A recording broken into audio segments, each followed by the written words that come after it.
There's Ishant bowls. Back of the length, edge, taken by Rohit Sharma at second slip.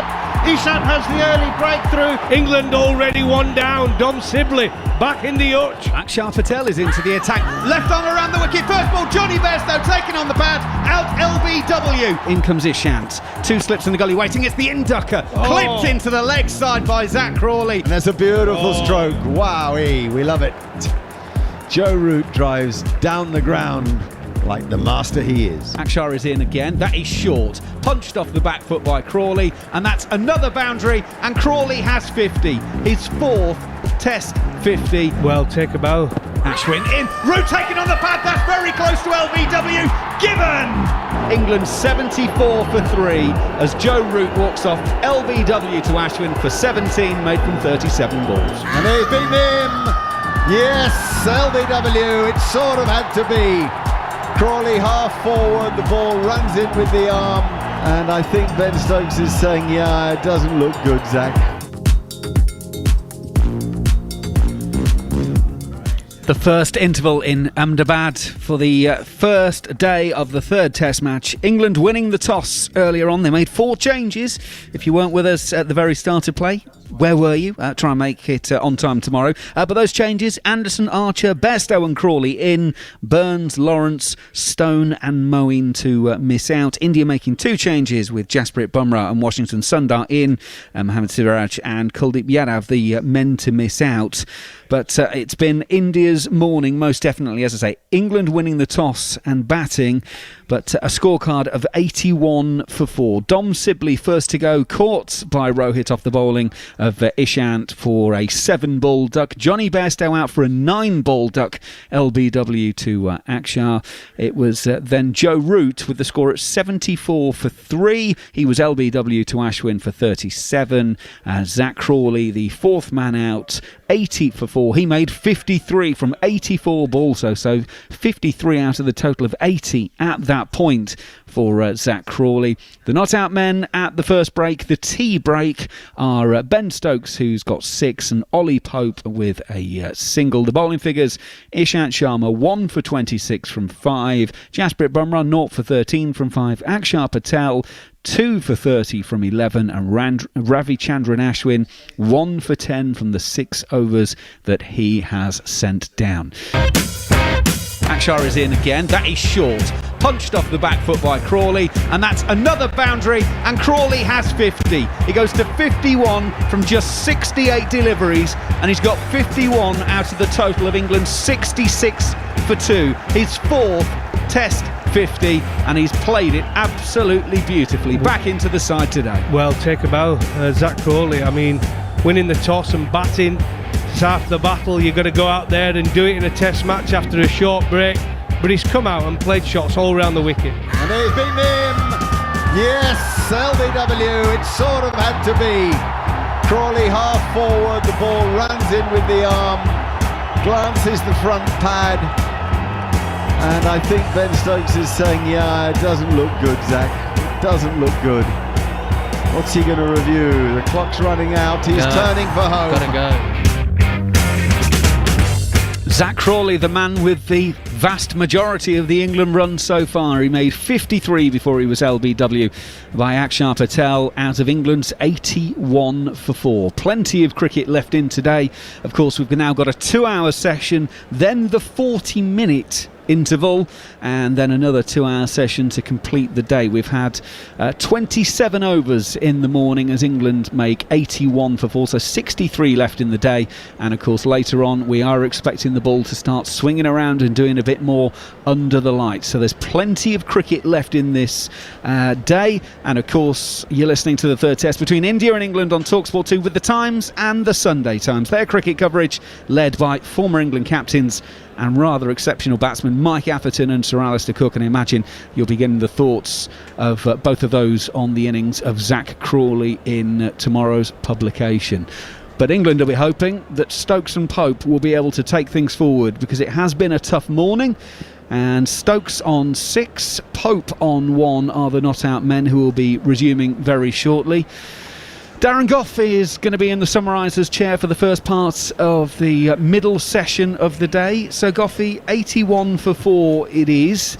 It's amazing. Kevin Peterson said earlier that things change in Indian Test matches so quickly. England going along nicely at a couple down, all of a sudden 4 down with Root and Crawley back in the pavilion. Suddenly looks a very different game. I said just before I went off, didn't I? I said that big half hour, this massive half hour, 2 down. England can get through to lunch here. It would have been job done, winning the toss, just losing a couple of wickets in that first session. But unfortunately for them, it struck. And they didn't bowl that well, I didn't think, India, with the new ball. I thought they wasted it, bowled too many wide balls or too many full balls, which Zach Crawley tucked into quite nicely. I thought he looked wonderful at the crease for England. He scored a fine 50. But like I say, you're playing in Test match cricket, you're playing in Indian conditions. You lose one, you can easily lose 2-3. I mean, in the end, they did well to get through to lunch just 4 down. They did indeed. So umpires Nitin Menon and Anil Chowdhury are on their way out for the middle, and they will be getting things underway in just a moment's time. Goffey's going to be in the summarisers chair first up, as Neil Manthorpe will be describing the first of the action. So Manners, I'll get out of the way and let you crack on. Thank you very much indeed to Macca, Andrew McKenna.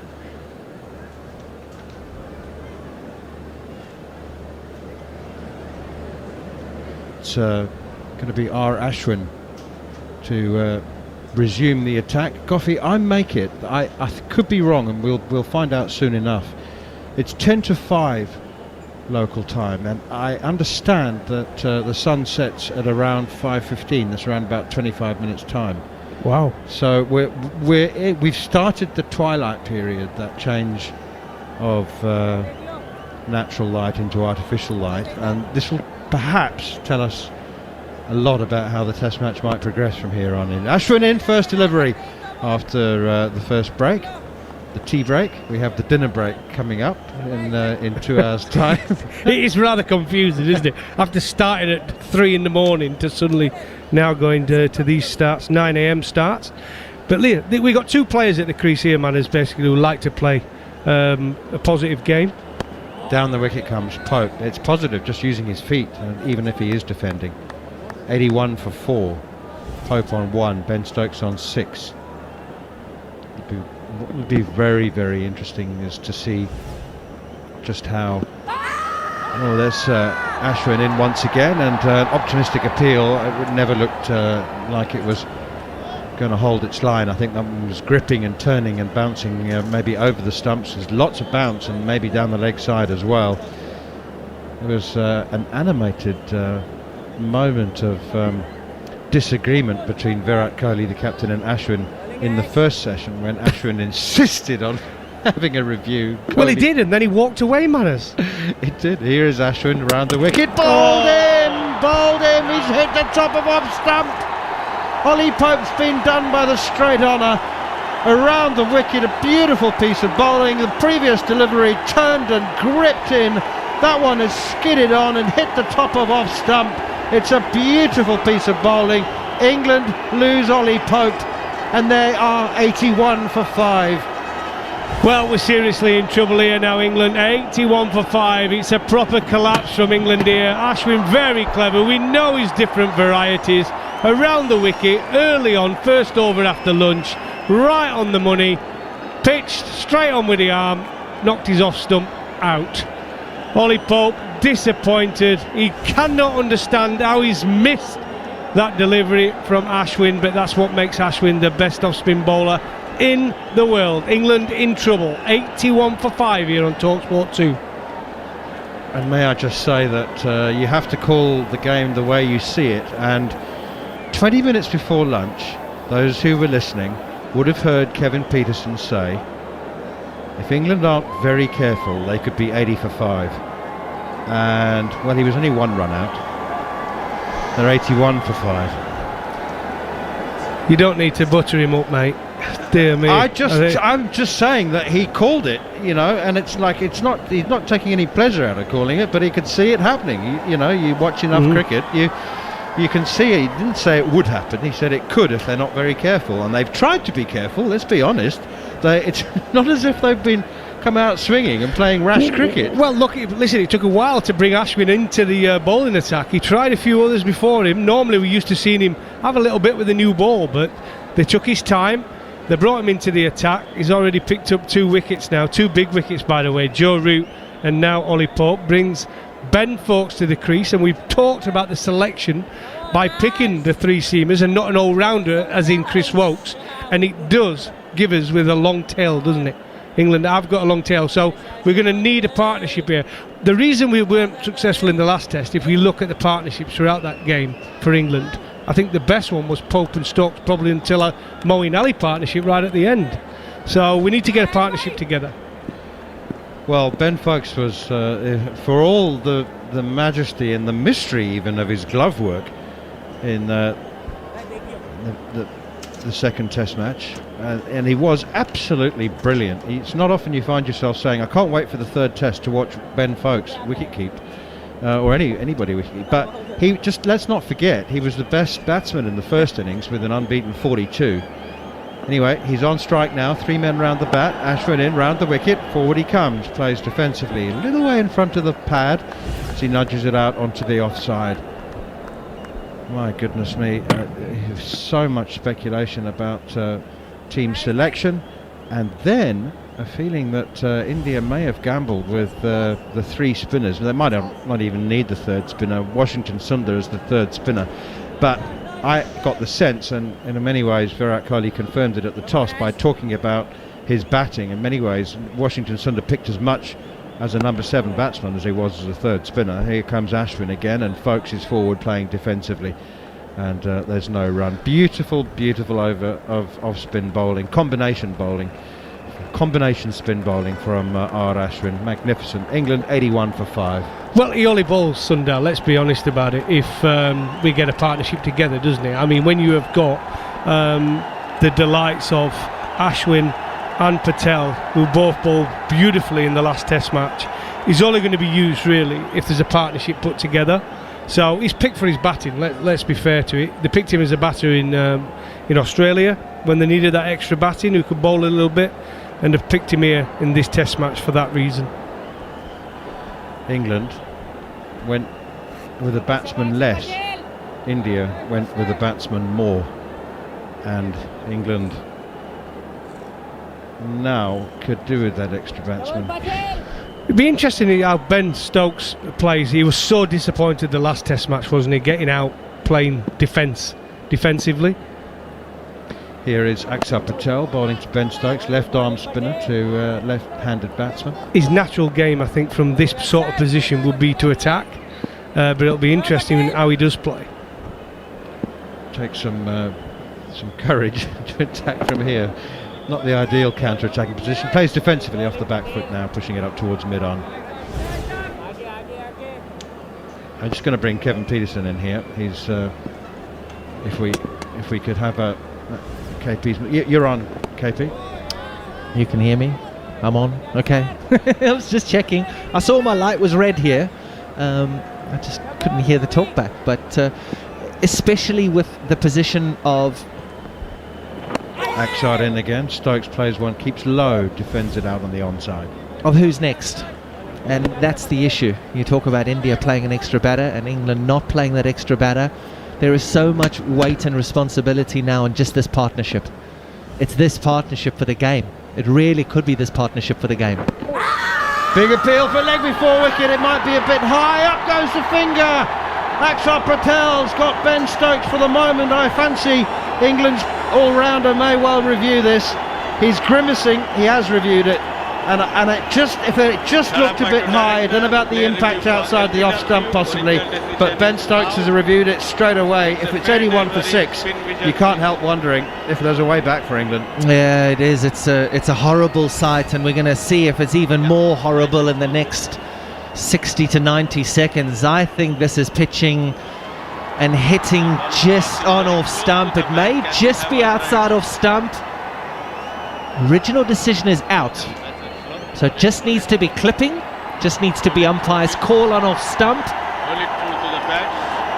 I thought height, and then I thought maybe impact, but as you said... Looks fairly straight, doesn't it? It does.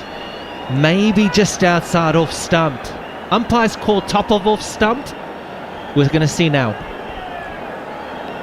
Goffey's too worried to talk. Oh, impact might be. Is it hitting? It's clipping the Umpire's top call. of middle and off. The umpire's call again. I'm afraid to say that Ben Stokes is going to be gone here. This is horrible for England. Horrible, horrible. It's a nightmare. Win the toss. Choose to bat.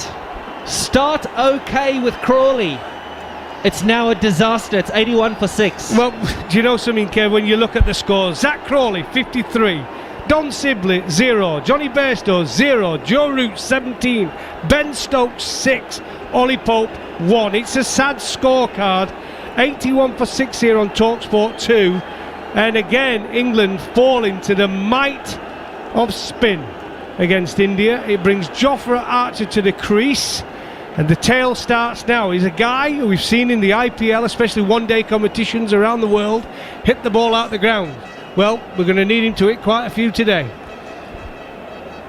So I just wonder. I mean, I remember a couple of years ago there was really genuine belief that Jofra Archer had the makings of a proper number 8 in him. I mean, and I'm talking about a proper number 8. Guys like Ashley Giles and Graham Swan, who would make, not just 40s, 30s and 40s, but make 70s and 80s and the occasional 100. Well, he's at number 8 for the first time in his still fledgling Test career. He's on strike. Here is Axar Patel. Forward he comes, pushing it up towards mid-on, and he defends the first delivery successfully. There's an old thing, isn't it, saying, Goffey, that you've spoken about so often, is that if you get pushed up the order, you tend to psychologically behave more like a batsman and take it more seriously, because when you ended up I've gone 10, from 11 to 8 back down to 11, so and when you came out at number 10 or 11 you had a slog. Exactly. I was concentrating on bowling by then. I knew I would probably be bowling within half an hour, so I'd changed directions and the thinking. When I started at 8 with England, I said my first 10 or 12 tests, I think I was averaging 33, 34. Batting at 8. Yeah, batted at 8, my first 10 test matches for England. Can you believe that? No. Against South Africa, New Zealand. Ashwin continues, and Foakes plays defensively. Likes to play deep off the back foot and off the pitch as well, Ben Foakes. He did it very successfully in the second test match, in the first innings, for an unbeaten 42, but he needs to do more than defend, you would think. Forward he comes, pushing to Virat Kohli at mid-wicket, no run.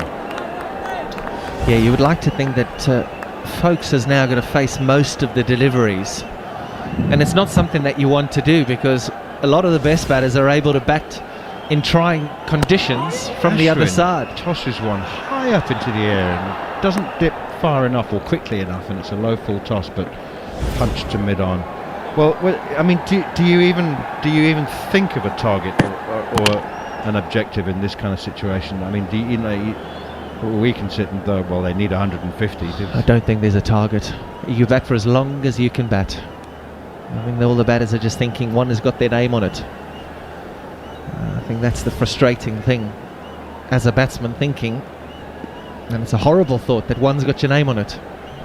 82 for 6. Ashwin in around the wicket, and Archer pushes it defensively out on the onside, no run. The difference they've got, India, when you look at the riches of spin, where you've got Jadeja and Ashwin, that partnership's the best in the world, isn't it? The spin twins. And then they come in and they can bring someone like Axar Patel into the side, and England are struggling to get 2 spinners. Sweep shot from Jofra Archer, and he's hit it very nicely, and there's nobody out there on the deep square leg boundary. Well, deep mid-wicket there is, Rohit Sharma, but nobody straight. So the invitation, I think, was there. Go on then, play the sweep. And he did, and he played it very well. 4 runs, Jofra Archer. Kept his head down, didn't he? Good shot. Free shot, no man there, not worried about a top edge. Off you go. 4 runs, off the mark, Jofra Archer, 4 runs. Beautiful, 86 for 6. Ben Foakes on 1, Jofra Archer on 4. Ravi Ashwin has 2 for 15, and he's well beaten this time as Ashwin slides another one on. With many spinners, including Axar Patel, you sort of wonder when one slides on and one turns and bounces, whether the spinner is completely in control of which one slides on and which one turns. You sort of, but with Ashwin, you just assume that he knows exactly what he's doing. Yeah, and I don't think that's true. Graham Swan always used to say the natural variation is something he could never ever control. Well, Sean Pollock as well, he used to talk about seam, and he used to get the ball to nibble in and nibble away. Can't control. Surely you can't control which way the ball's going to go off the seam, and you can't control whether it's going to hit the shiny side or it's not going to hit the shiny side, or well, you what can part with of the swing. seam. You can with swing. But You know not, which way not you're going to seam do. though. Not seam. Surely not with seam. No, I agree with you. It could be just catches the wrong side. I agree with you. Yeah. I got a lot of wickets, KP. Akshar Patel forward comes Ben Folkes, no run. I'm going to admit, with balls, I didn't mean to bowl. A lot of them were. Some of my favourite stories are the deliveries you described that, Oh, that mate, behaved completely the wrong way. No, but the time and time again, I tried to bowl an outswinger, get that outswing shape. I got a good line going, and it used to nip back. Exactly. Here is Akshar Patel, and forward comes Folkes. But at the time, you took full credit, surely. Of course you would. But if it hits the seam and you're bowling an outswing and it just catches the seam on the wrong side and nips back, I mean, you'll take it, won't you? If people think you've beat the ball a nip backer or an off cutter, no, you haven't. Forward comes Ben Folkes again, and I'd sit in the commentary box and go, Darren Gough has swung that one away and nipped it back. How on earth does he do that? I've no idea.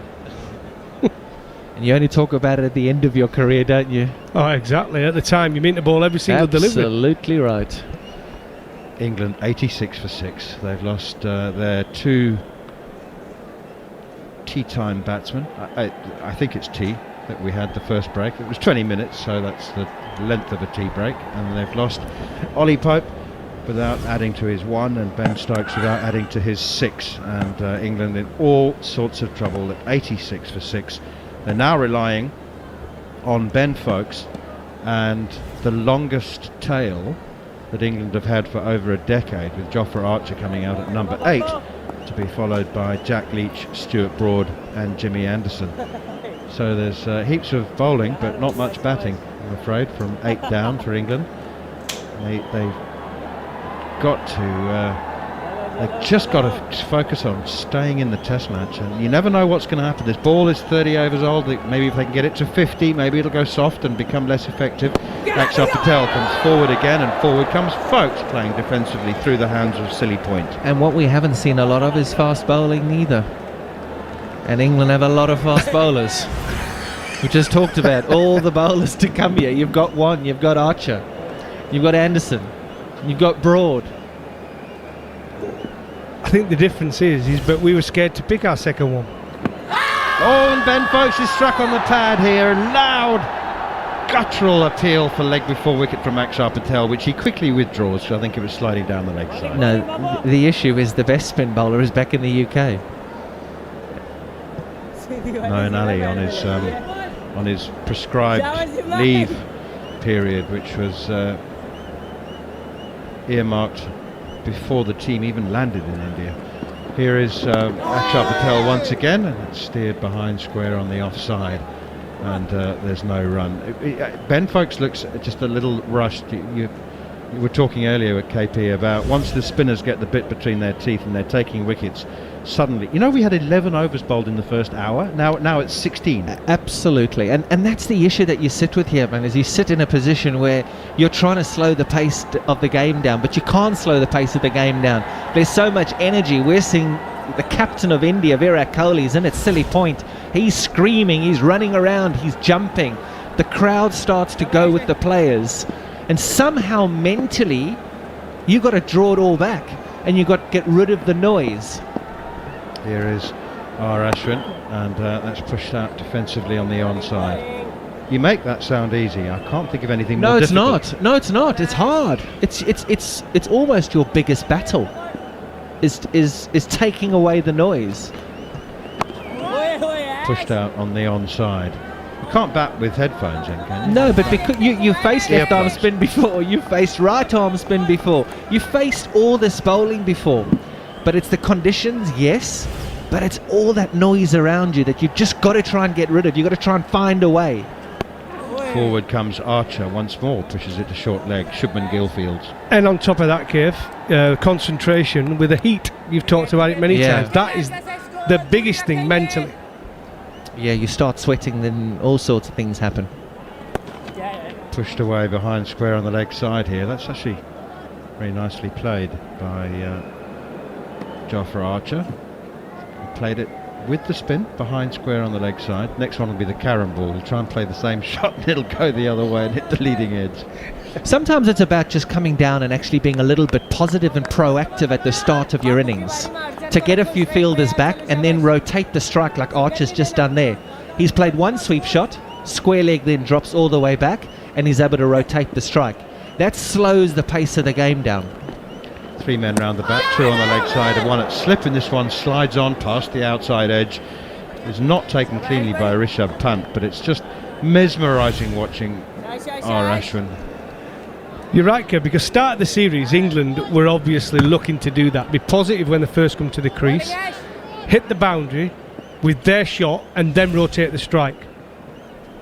Here is Ashwin once again, and pushed defensively out on the onside, no run. End of the over, 32 gone. England winning toss, batting first, 87 for 6. But what they've found since they won that first test is obviously they're on the losing side now, and now they're under pressure, and that disappears. And that is part of the plan when you go to India. But it's something that shouldn't be disappearing. It should be something that you concentrate on making sure you get better at.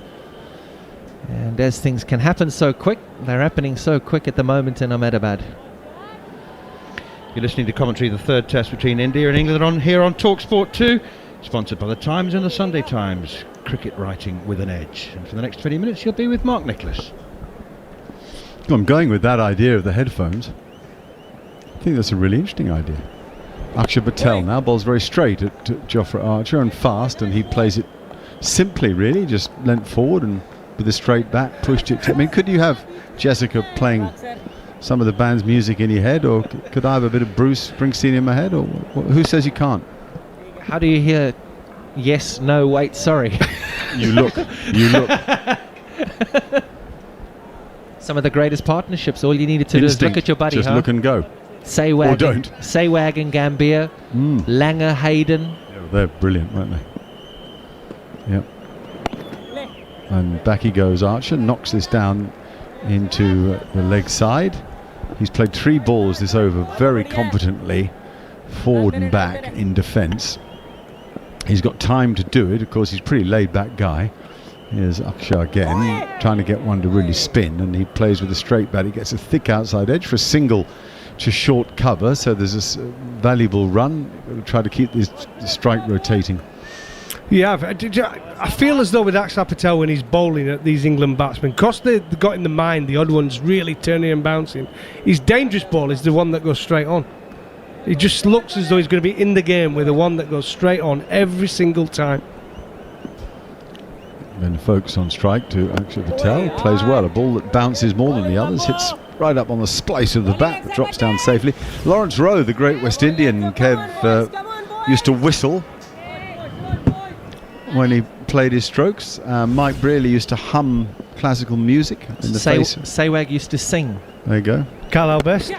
Carlisle Best. He pushes, does folks hard, but straight into the body of the silly point fielder, which is Cheteshwar Pujara, and there is no run at the end of that over. 88 for 6. If you're joining us for the first time since the early forays, when things looked okay for England after Joe Root had won the toss, it was a promising period when Zach Crawley and Joe Root were together, but since then it's anything but promising. 4 wickets have fallen. England at 88 on the board look as if they've got, well, you'd imagine, too much to do. I mean, it's very rare that by 3 hours into a test match you're able to call its direction, but boy, this is a long way up the mountain for England now.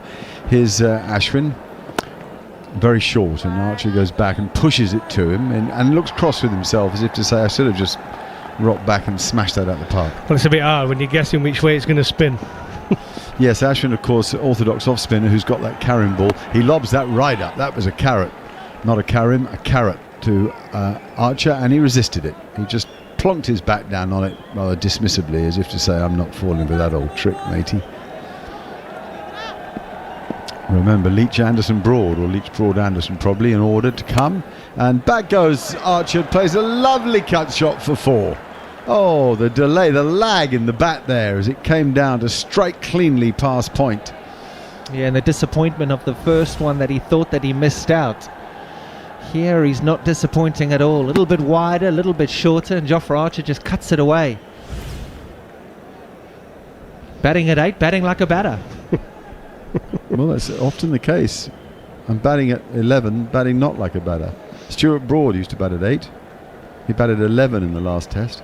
And batted like an 11. And batted like an 11, not like the man who made 160 at Lords against Pakistan. Yeah, I think he's batting like a number 11 since he got hit on the head by Jasprit Bumrah. Yeah, but he's played a few innings since then. Yeah. Archer swept that ball, by the way, got an under edge for a single. At least he's made a 50 here and a 30 there, and you know, I accept that he's been damaged. He was damaged physically at the time and mentally since, but and he's not the batsman that he was. I'm really interested, guys. I'm going to talk about R. Ashwin here and the different rotations he puts on the ball, because he's been spinning it at really getting some revs on it, horizontally, vertically, and at 45 degrees. All three different types of spin, and the ball reacts differently off the pitch. One, the orthodox off-spin method, is the 45 degree. Focuses forward, drops it out onto the offside, and there's no run. 93 for 6 here in Ahmedabad at the New Shah Stadium, and England in dire straits, having won the toss and chosen to bat. Win the toss, win the game. Well, to do that from here would be quite something. End of that over from the very efficient, very impressive, and I would say hugely skillful R. Ashwin. It's very difficult, isn't it? You say win the toss, win the game, but we've discussed it many times, but you've got a better chance of winning the game, but you've still got to go out there and put a score on the board. But it's often as well, something I've always said, it's hard to judge until both teams have bowled and batted on it. But at this moment in time, England looked like they were firing, with Zach Crawley playing the ball around all the park, hitting plenty of boundaries, a fine 50.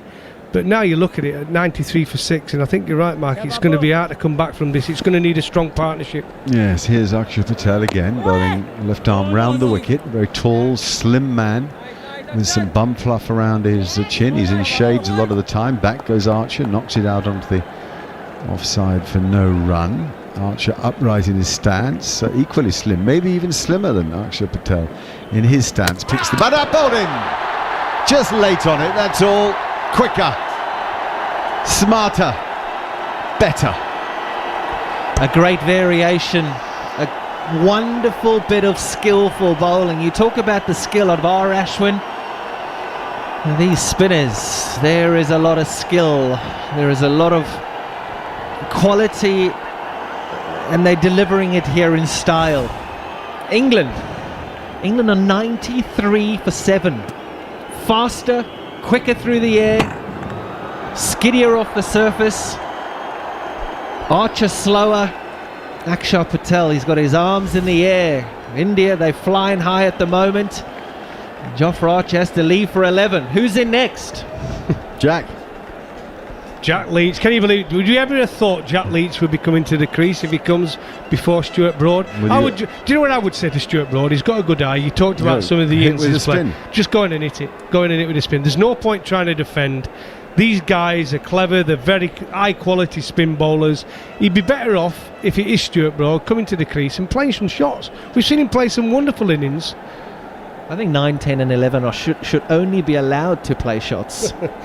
Like 1960s. It's like a new game. Yes. If you bat lower than 8, you're not allowed to defend. You cannot defend more than 3 balls. Yep, I'm with that.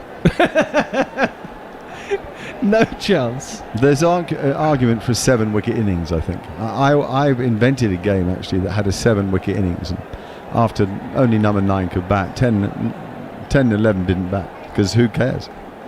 What do you mean who cares? Of course they care. That's the best part. That's the best part. No. The biggest wicket of the day. You've got it, Mark. watching tail enders bat is part of the entertainment. It's absolutely brilliant when you watch a proper bunny rabbit like Steve Armisen walk to the wicket and try and play a few shots. It was the smallest fly, Goffey, and my God. Did you reach high for it? By the way, we have seen it now. Jack Leach is coming to the crease before Stuart Broad, who has got a Test 100. A huge Test 100. Stuart Broad. And Jack Leach got Test 90. Dear me, God, don't even compare them. And we've got a great view over London. The water's running fast in the Thames, almost as fast as England batsmen are coming to and from the dressing room. 93 for 7. Jack Leach, cult hero after his performance with Ben Stokes that he followed up with that 90-odd against Ireland at Lord's. And now he's got a different thing in his hands altogether. There's already some powdery rough, and Akshar Patel will aim into it. A short leg slip, dead straight, well played, dead straight bat in response to that ball. He keeps batting very simple, his movements are clear, and loose as a goose. Jofra was too loose and became a goose. Well, bowled out by Akshar Patel. He's going to need a fence, not a cricket bat, to keep Akshar Patel out, or Ashwin. 4 for 31 he's got now, Patel. Back he goes and defends. Good footwork, Leach. I've noticed over the years he's precise to go back and forward, to lean into his stroke on the front foot and to hold his shape nicely on the back foot. Career average of almost 16 with the bat in Test match cricket. 93 for 7 England. A desperate situation, having won the toss amidst so much hope this morning. After a moving anthem ceremony, dignitaries were met. No handshaking, of course, but plenty of Indian signs of warmth and welcome to the tourists, who have now been reminded of reality. Here's Akshar Patel round the wicket, and just a change of angle is the thing that catches the outside edge of Jack Leach's bat, and one must never underestimate the use of angles in cricket, in all areas of the game, by the way. Applies, for example, immensely to the skills of wicket keeping, but the more bowlers use angles, the more likely they're just changing the plan of the batsman. Folkestone Leach is single each, 94 for 7 on a beautiful day in Ahmedabad in the state of Gujarat, I should say. And they say 35 degrees today. Folkes leans into the ball. I think Steve Harmison has slipped into the shoes occupied by KP and also by Goffey. He's taken his headphones off, just resigned. 35 gone, 94 for 7. Over to you, Harmy. You've broken him, Mark. You've broken him. You just chucked that one in. 17 floors up. You've just dangled it in over the Thames, and Goffey jumped out. Guppy fish, mouth open, and jumped onto the line. A little bit like what Akshar Patel has done to England. He's bowled magnificent. You know, we can have an argument to see how poorly England have played, but how well has Akshar Patel bowled? He's bowled smartly. He's used the surface very, very well, with the one that goes on, and the one that he's just thrown above the eye line has grabbed it, a little bit of spin. Perfect display of bowling by the Indian, left armour. Looking as good as Ravi Jadeja, actually. Anyway, you're listening to our commentary of the third test, England and India, of course, in Ahmedabad, and that is down to slip. Does it carry or not? Ooh. It went very quickly off Jack Leach's outside edge.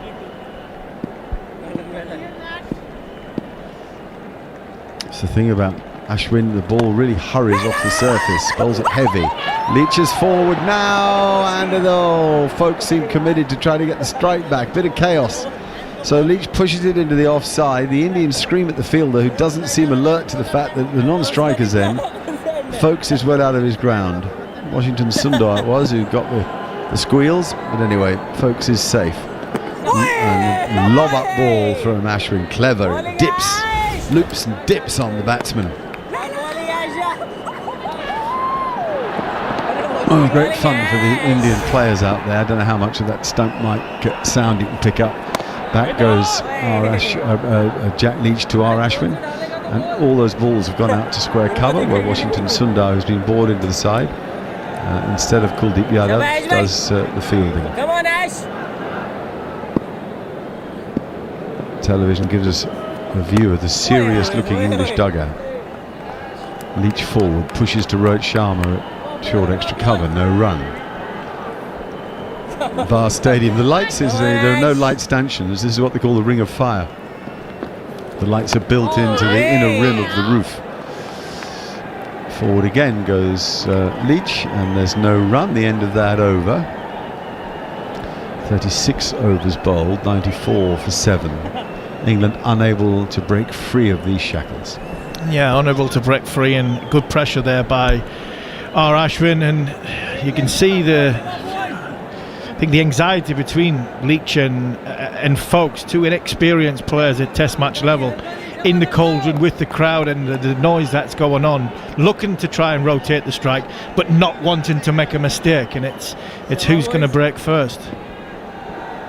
Folks on strike now to Akshay Patel. I repeat, you're listening to the Test match on TalkSport 2, and we're now partnered with the Times and the Sunday Times, whose cricket coverage is led, of course, by Mathis Atherton and Cook, respectively, Michael and Sir Alistair,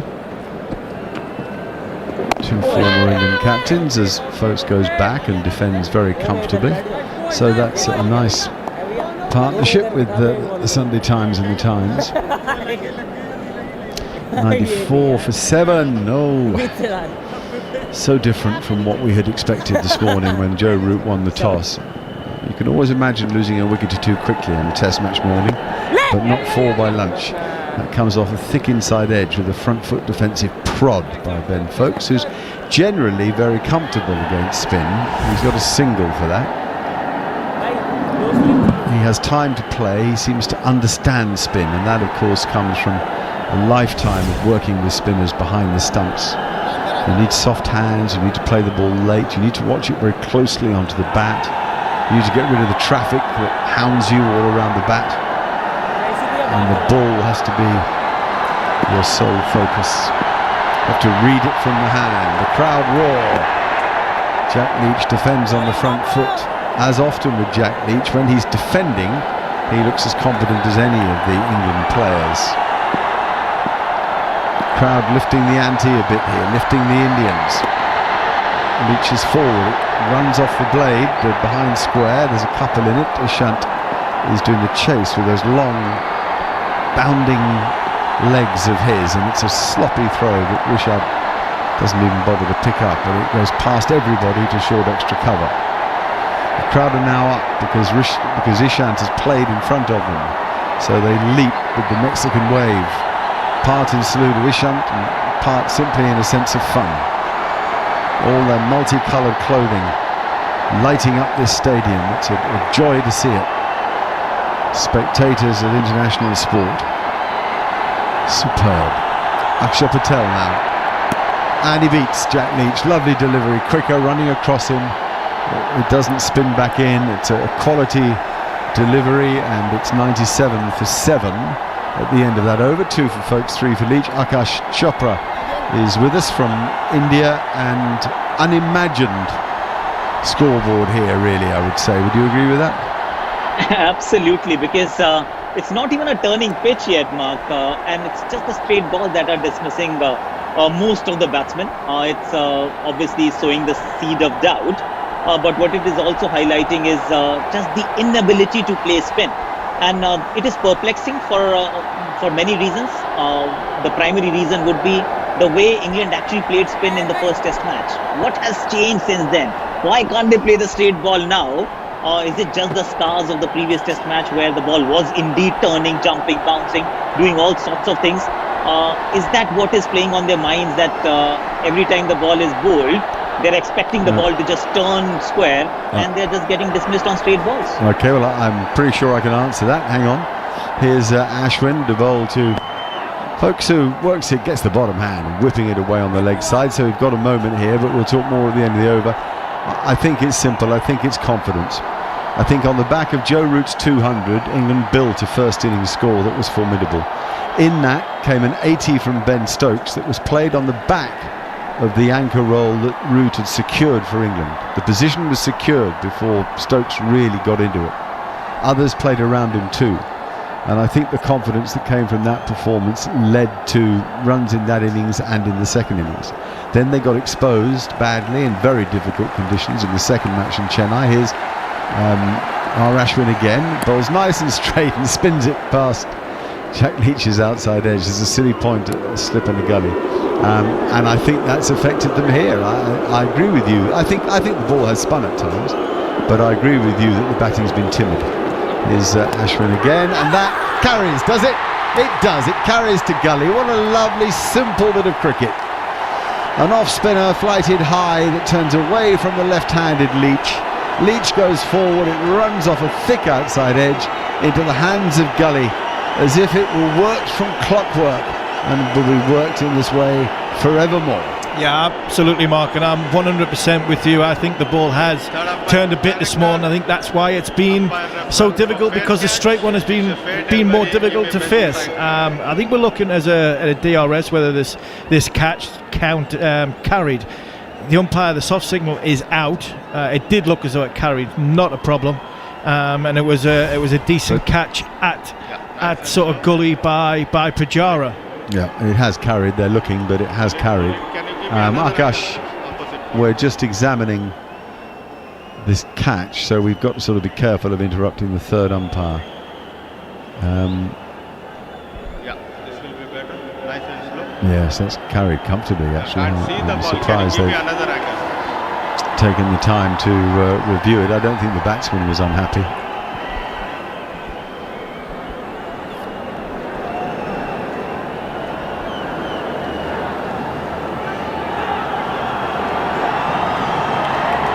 Backward, it's not very clear.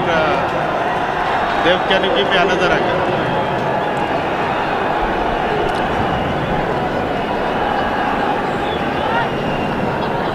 Can we go to the first angle then, please?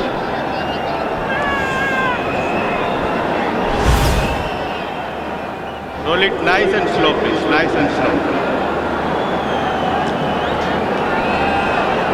Yeah, finger is underneath the ball. Do you have anything else to show me on this? Do you have any other angle?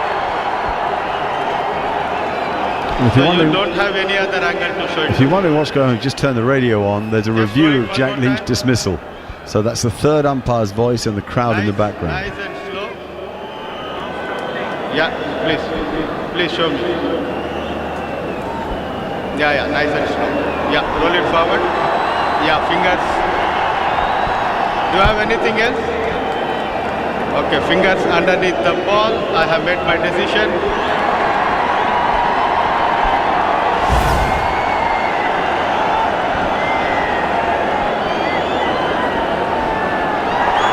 Yeah, confirmation of the original decision out. That was a much ado about nothing, as it was certainly a catch. So Jack Leach is the man to go. Akash, are you still there? Yes, I am. Yeah, what do you think of that? That it's just simply England haven't been able to feed off route. Yes, so the dependence on route as well, that if route gets going, of course, things will start looking a lot easier. That hasn't been the case. The previous test match was a tough one. And I think the essence of international cricket is to just forget about what happened earlier as a batsman, as a bowler, what happened in the previous ball. More so in this case where you're going to a new venue, a different coloured ball.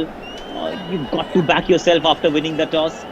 So I'm slightly disappointed, to be honest, because I expected a bit more resolve from the English batsmen, especially after what they did in Sri Lanka. Akash, what do you mean by resolve? Do you mean a grittier defensive fight? Do you mean a more attacking approach? Because there's no doubt the guys will be trying hard. Of course, so you don't really doubt the intent, but yes, when you see how timid they have been in terms of just going for the runs, Zach Crawley is in front of us. He scored the runs because he was looking for the runs. Everybody else has been trying to defend. Okay, that's interesting. Thank you. Stuart Broad has taken guard and is on strike to R. Ashwin, and he plays forward and pushes it onto the leg side. We were talking about Broad earlier, who's naturally a stroke maker. And I mean, we don't expect him to have a slog, but we do expect him to look to score on the adage that you play to your strengths. Here comes Ashwin again, and Broad drives pleasantly and beats the diving fielder Rohit Sharma at extra cover, and so gets himself a couple. So he's off the mark to go with Folkes' 3. It gets England to 100. Nothing much glorious about it. 100 for 8. In the 38th over of the day's play. It's a grim score to have to look at on such a lovely day and in such a wonderful stadium. But the facts are the facts. England have been wildly outplayed in the period of play that we've had so far, the morning session and this half of the afternoon. Here's Ashwin over the wicket, bowls very straight to Stuart Broad, who pushes him out to cover. There's no run. As I say, 100 for 8. A word from Steve Harmison, and then Andrew McKenna will take over. I think as well, Mark, Mako, we talk about the confidence and how England have played and being around Joe Root and what England have been trying to feed off. I think something before that last wicket I was going to mention was the crowd, the atmosphere, the noise, and what that brings is pressure.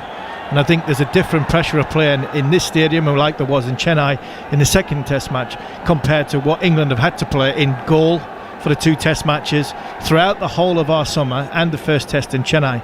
And when you're not used to that, I think pressure is something that you can only deal with when it's actually there. And I think that is what England are really struggling with at this moment in time. 100 for 8. Akshar Patel to start the 39th over. It takes Ben Foakes on the pad, loops out on the onside, and there is no run. England have lost 6 for 24 in 95 deliveries. There is the game in a nutshell. They've found it tough going. They won the toss. They decided to bat. They made 4 changes and went bowler heavy as Ben Foakes comes forward to the next delivery from Akshar around the wicket, pushing out on the onside, and there is no run. Well, of course, the one thing, Harmy, is that we're told it's going to do plenty under lights. Now the sun is starting to set. England, if they get bowled out in the next 40 minutes or so, as Foakes plays down the pitch back to Akshar, and there's no run. Therefore, I mean, theoretically, they'll be bowling in the best part of the day, which is a good thing, but it's also a concern that they've lost 100 for 8 in the supposedly the better part, in the easier part of the day. Foakes solidly forward, pushing down the pitch, and there is no run. Yeah, it's the grand plan, isn't it? We win the toss, we bat first, we bat big, we declare when the lights are going to come on. Foakes waits for Akshar around the wickets, pushing back to the bowler, no run. And that was the plan at the start of the day. Can we declare when we've got runs on the board and put pressure when the ball's doing a bit? Well, they're going to get a chance to bowl when the ball's doing a bit, but they're not going to have the runs on the board, unfortunately. Akshar to complete the over, inside portion of Foakes' bat, and there is no run as he pushes out on the onside. 100 for 8, TalkSport 2 after 39 overs. Jared Kimber is our analyst. So I've just had a bit of a look at England's record versus spin in these last, was it 5 tests now? 4.5 tests, let's call it, because it is 4.5, Macca, that's why I've said that. They averaged 28 against spin in that time. Butler averages 81, Root averages 79. Foakes is currently over 30, but that might come down if he goes out here. The next best is Dom Bess at 33. Then Dan Lawrence at 31. Sibley averages 27 against spin. Bairstow 25 against spin. Moeen 24. Pope 18. Stokes 18. Burns 13. And Crawley 9. That is not what England were hoping for on this series, even if they managed to, pull something out of the bag in the last test or even in this game. That's not what they were hoping for their batsmen. A lot of these guys have worked on a lot of these weaknesses, and it just hasn't worked the way they were hoping.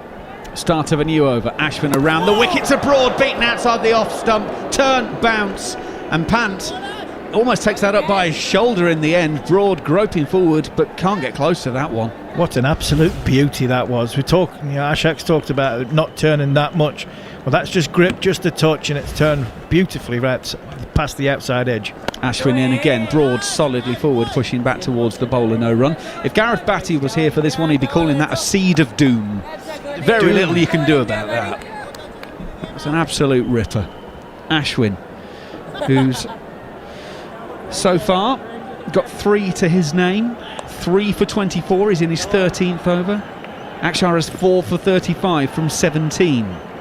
Stuart Broad with 4 fielders plus keeper around the bat. He's solidly forward. It takes him on the pad first. Ashwin asked the question, but let's not go down the road of the last test match about was the batsman playing a shot or not. He definitely was on that occasion. No, he was playing a shot on that occasion. Still, it comes back to pressure for me. We've had a year, all sports, football, cricket, rugby, whatever, without crowds. This is what the difference between the good and the great. Broad goes down to sweep round the corner to Ashwin on this occasion. Virat Kohli is stationed at leg slip and immediately fields that, flicks it back towards the stumps because Broad was in danger of overbalancing, but doesn't, no run. Playing with a full house, full house, it feels like a full house, the noise they're making, 55,000 people will be a full house in many, many grounds around the world. And I think that, with the men round the bat, the way the ball is turning, the velocity of the way things are going, this is what Test match cricket is all about. Ashwin is in and Broad plays back down the pitch solidly, no run. 5 balls of the over gone. Broad has 2 from the 8 balls that he's faced so far. Folkes, 3 from 28. Just James Anderson to come for England. Ashwin is in. Broad is down on one knee, sweeping around the corner out to the sweeper, who is Ishant Sharma at square leg, and Stuart Broad will take the single to take him to 3. 101 for 8. 40 overs gone of the England innings here on TalkSport 2. Akash Chopra, the former Indian batsman, is still with us. So how do England approach this for the rest of their innings from your point of view, Akash? Do they have to sort of try and grind it out, or would you try and get as many as you can quickly and get bowling under the lights? Not just try and get as many as quickly as they can. It's just that if you're playing against spin on a surface like this, of course there is a bit of turn. You've got to assert yourself. You've got to find a way to score runs and not just allow the bowlers to just settle down on one spot.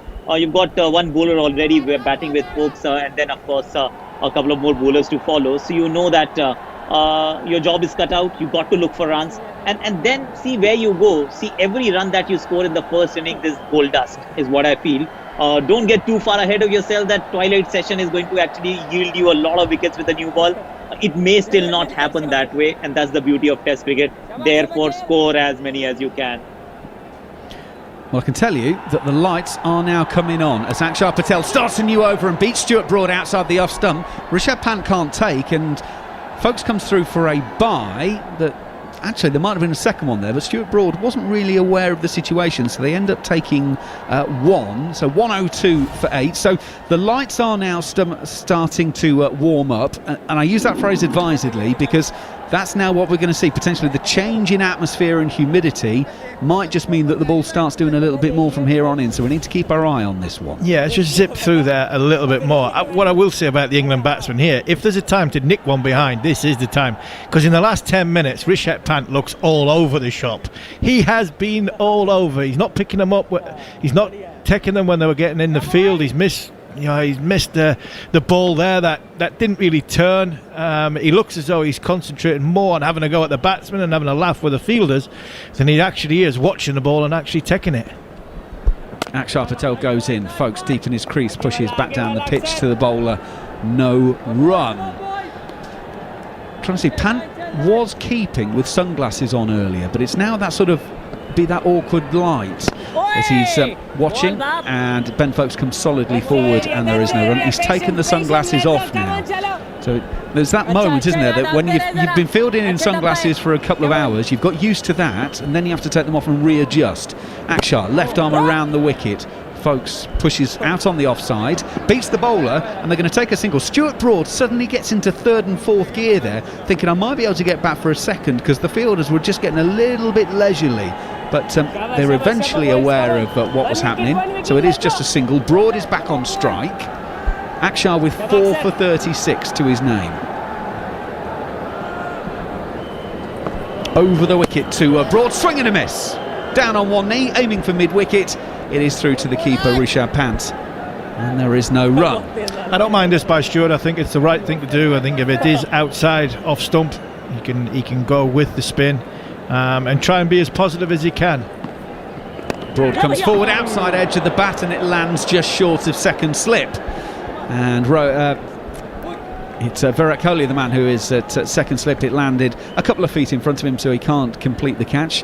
India with 2 men out for Stuart Broad there, a long on and also a square leg, and then a mid-wicket about 15 metres in from the rope, as if to say, well, if you're going to play, then you're going to have to clear it all the way, Stuart. But 103 for 8 here on TalkSport 2 at the end of that over. Akash, in terms of the reaction to the new stadium, what's the reaction been like in India? Obviously, this world record stadium being built. Yes, 132,000 people is what we are told that can be seated. If it is full capacity. We are a country of 1 billion plus people, a cricket mad nation, so deserves a stadium of this stature and just the magnitude. There is a lot of excitement. There is a lot of excitement about the stadium, about the buzzes. You could actually feel it. It's not 55,000 yet, but there will be more coming in the coming days. Ashwin is in, and folks just turns this into the onside, and there is no run. Ashwin in his 14th over. On a hot day, clear blue sky, but the sun is now officially going down, and the lights will soon be taking over. Ashwin goes in, folks solidly forwards, punching up, and the bowler will field in his follow-through, no run. And I can't emphasise enough about the crowd pressure. What that just added a little bit, and what it's like to play in the middle in India when noise is on and the fielders are in. That there is something that a lot of England players haven't really experienced.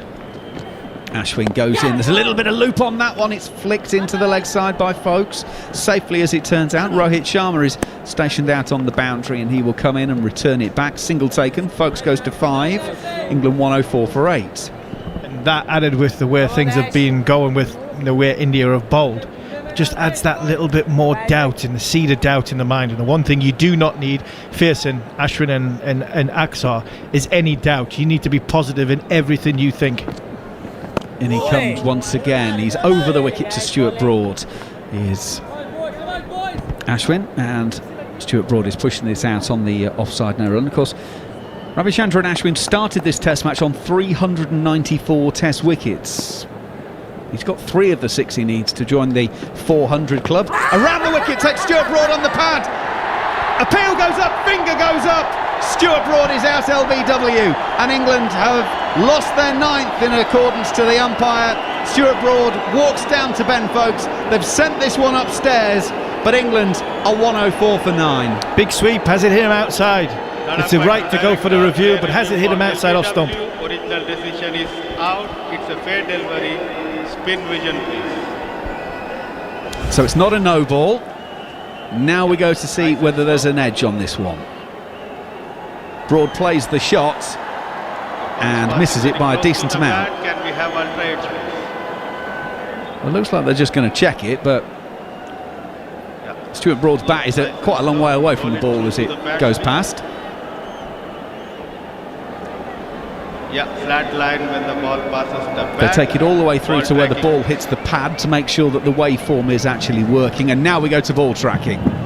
Pitch is in line. Pitching in line, impact in line, wickets missing, on-field umpire on screen, please. Anil, you have to reverse your decision. You're on screen, give not out, please. Stuart Broad survives. It was just missing off stump, turned a little bit too much, and Stuart Broad stays there with 3 to his name. England are only 104 for 8. Stuart Broad works the theory that if I refer everything, whether I'm bowling or I'm batting, one will go in my favour eventually, and that was the one. Was it pitching in line for me? That was the worry from a bowling point of view. Ashwin goes in. Oh, that's the carrying ball. That's turned big. It's probably gone too far. That went like Shane Warne's leg break against Mike Gatting at Old Trafford all those years ago. Now India are asking the question, but surely that's doing way too much to review. That's my reaction on naked eye first view. They've got down to 1 second. They are going to review it. Well, with England 8 down, they're going to ask a question again.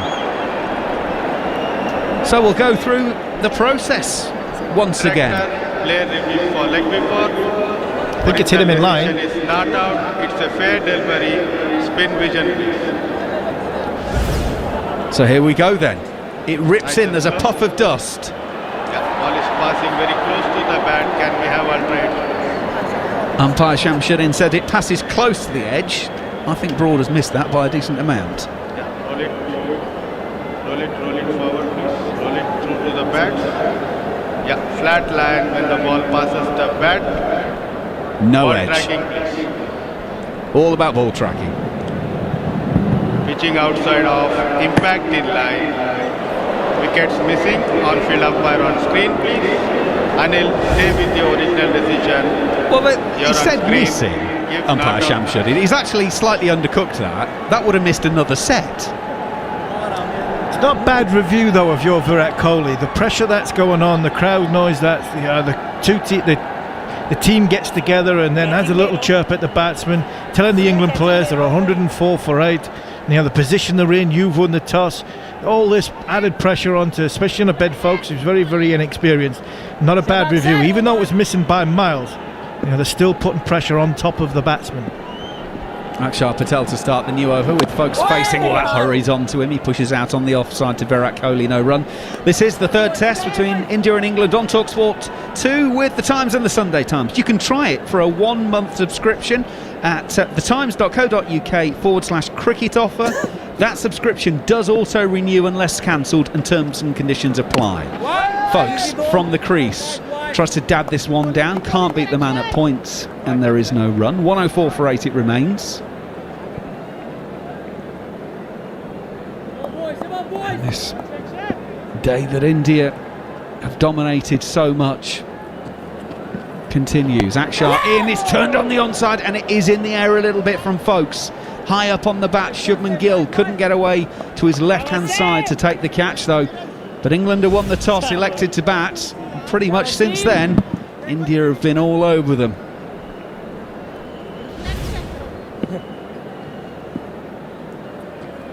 England battling. Folks solidly forward, pushing out on the onside, no run. Remember, slightly topsy-turvy day today. The first interval is the tea interval, only 20 minutes. And then the second interval is the 40-minute dinner break. We are in the middle of the first day of this test. And that is an absolute beauty from Akshar Patel. It has gone past folks' outside edge, only just avoided off stump. It must have been so close to grazing it. Pant whips off the bails. That is an absolute ripper from Akshar. It's a beautiful ball, well flighted, well directed, great line, great length. And I think an extra little bit more tape on them stickers that are on the stumps. And I think that might have been Ben Foakes gone. Akshar goes in as TalkSport join us here on TalkSport 2. It's the end of the over. England 43 overs into their innings. It is drinks after we complete the first hour of the middle session of the first day. England winning the toss, electing to bat, but they are 104 for 8.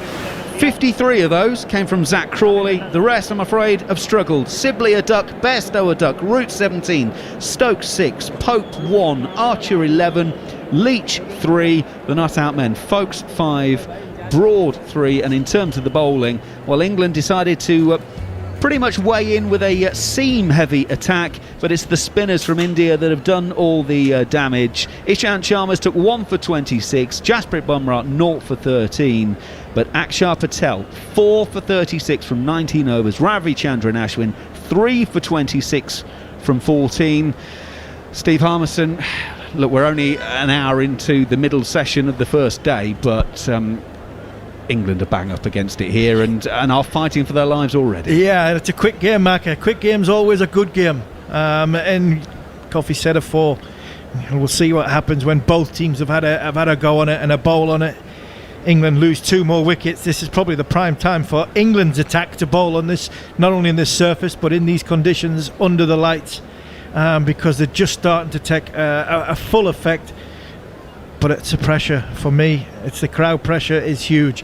Can talk all about how well Joe Root's played over the course of this winter so far, and the England team feeding off that. But the one thing we have not had, we had it in Chennai in the second Test match, but for a long period of time, nearly 12 months without a crowd in sporting venues.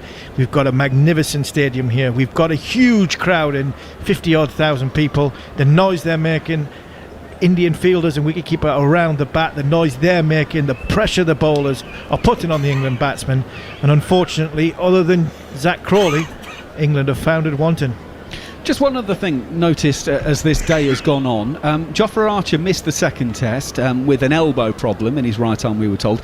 He batted in the second innings in the first test in Chennai with an awful lot of tape on his right elbow. That tape was still in evidence today when he was batting, so I don't know if he's still got an issue there or whether they've managed to deal with that, but there was still an awful lot of tape on that right arm. Right, Goffey's going to move in alongside of Harmy as well, as in fact Harmy's moving out, so Goffey's going to take over in the summarisers chair as I'm going to make way for Neil Manthorpe, who will pick up the ball by ball after the drinks break is concluded here on TalkSport 2.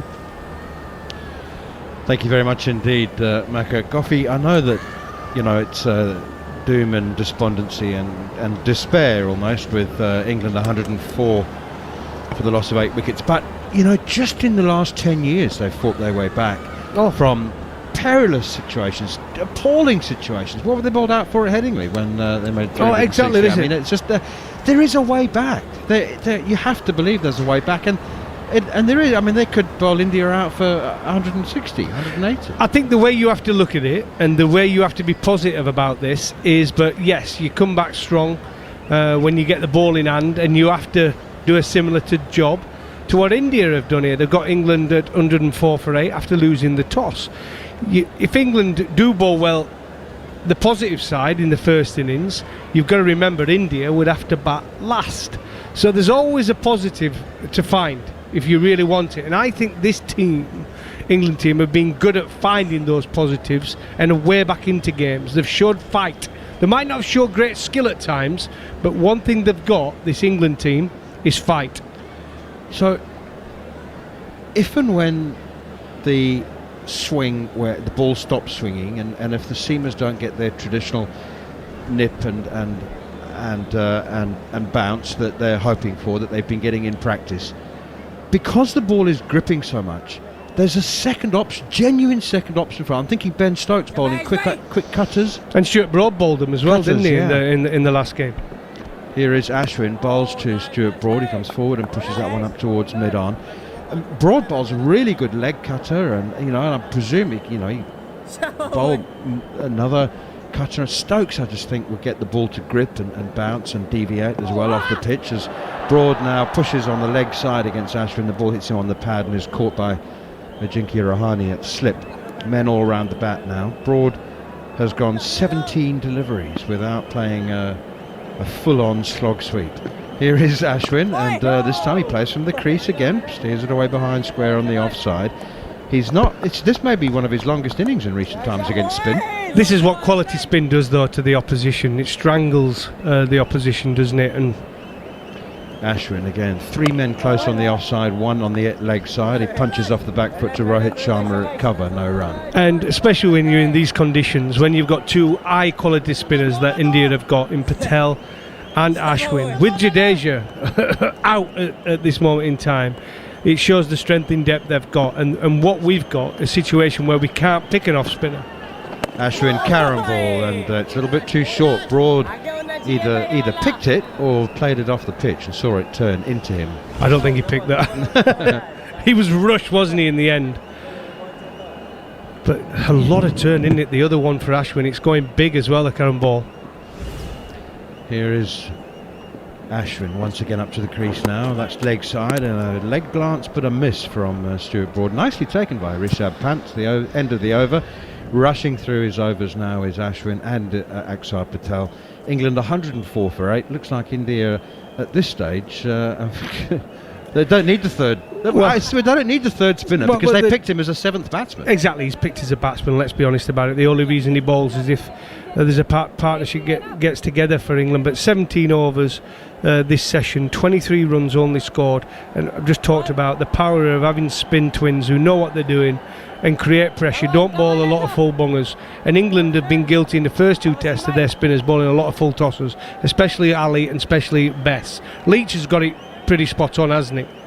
He's bowled really, really well in spells, but we've not been able to create this sort of pressure. Here is Axar Patel, and left arm spin cut away by Folkes, straight to backward point all the way along the ground, and there's no run. I'm not missing anything, am I? There's some very, very part-timer that might be able to bowl a few overs.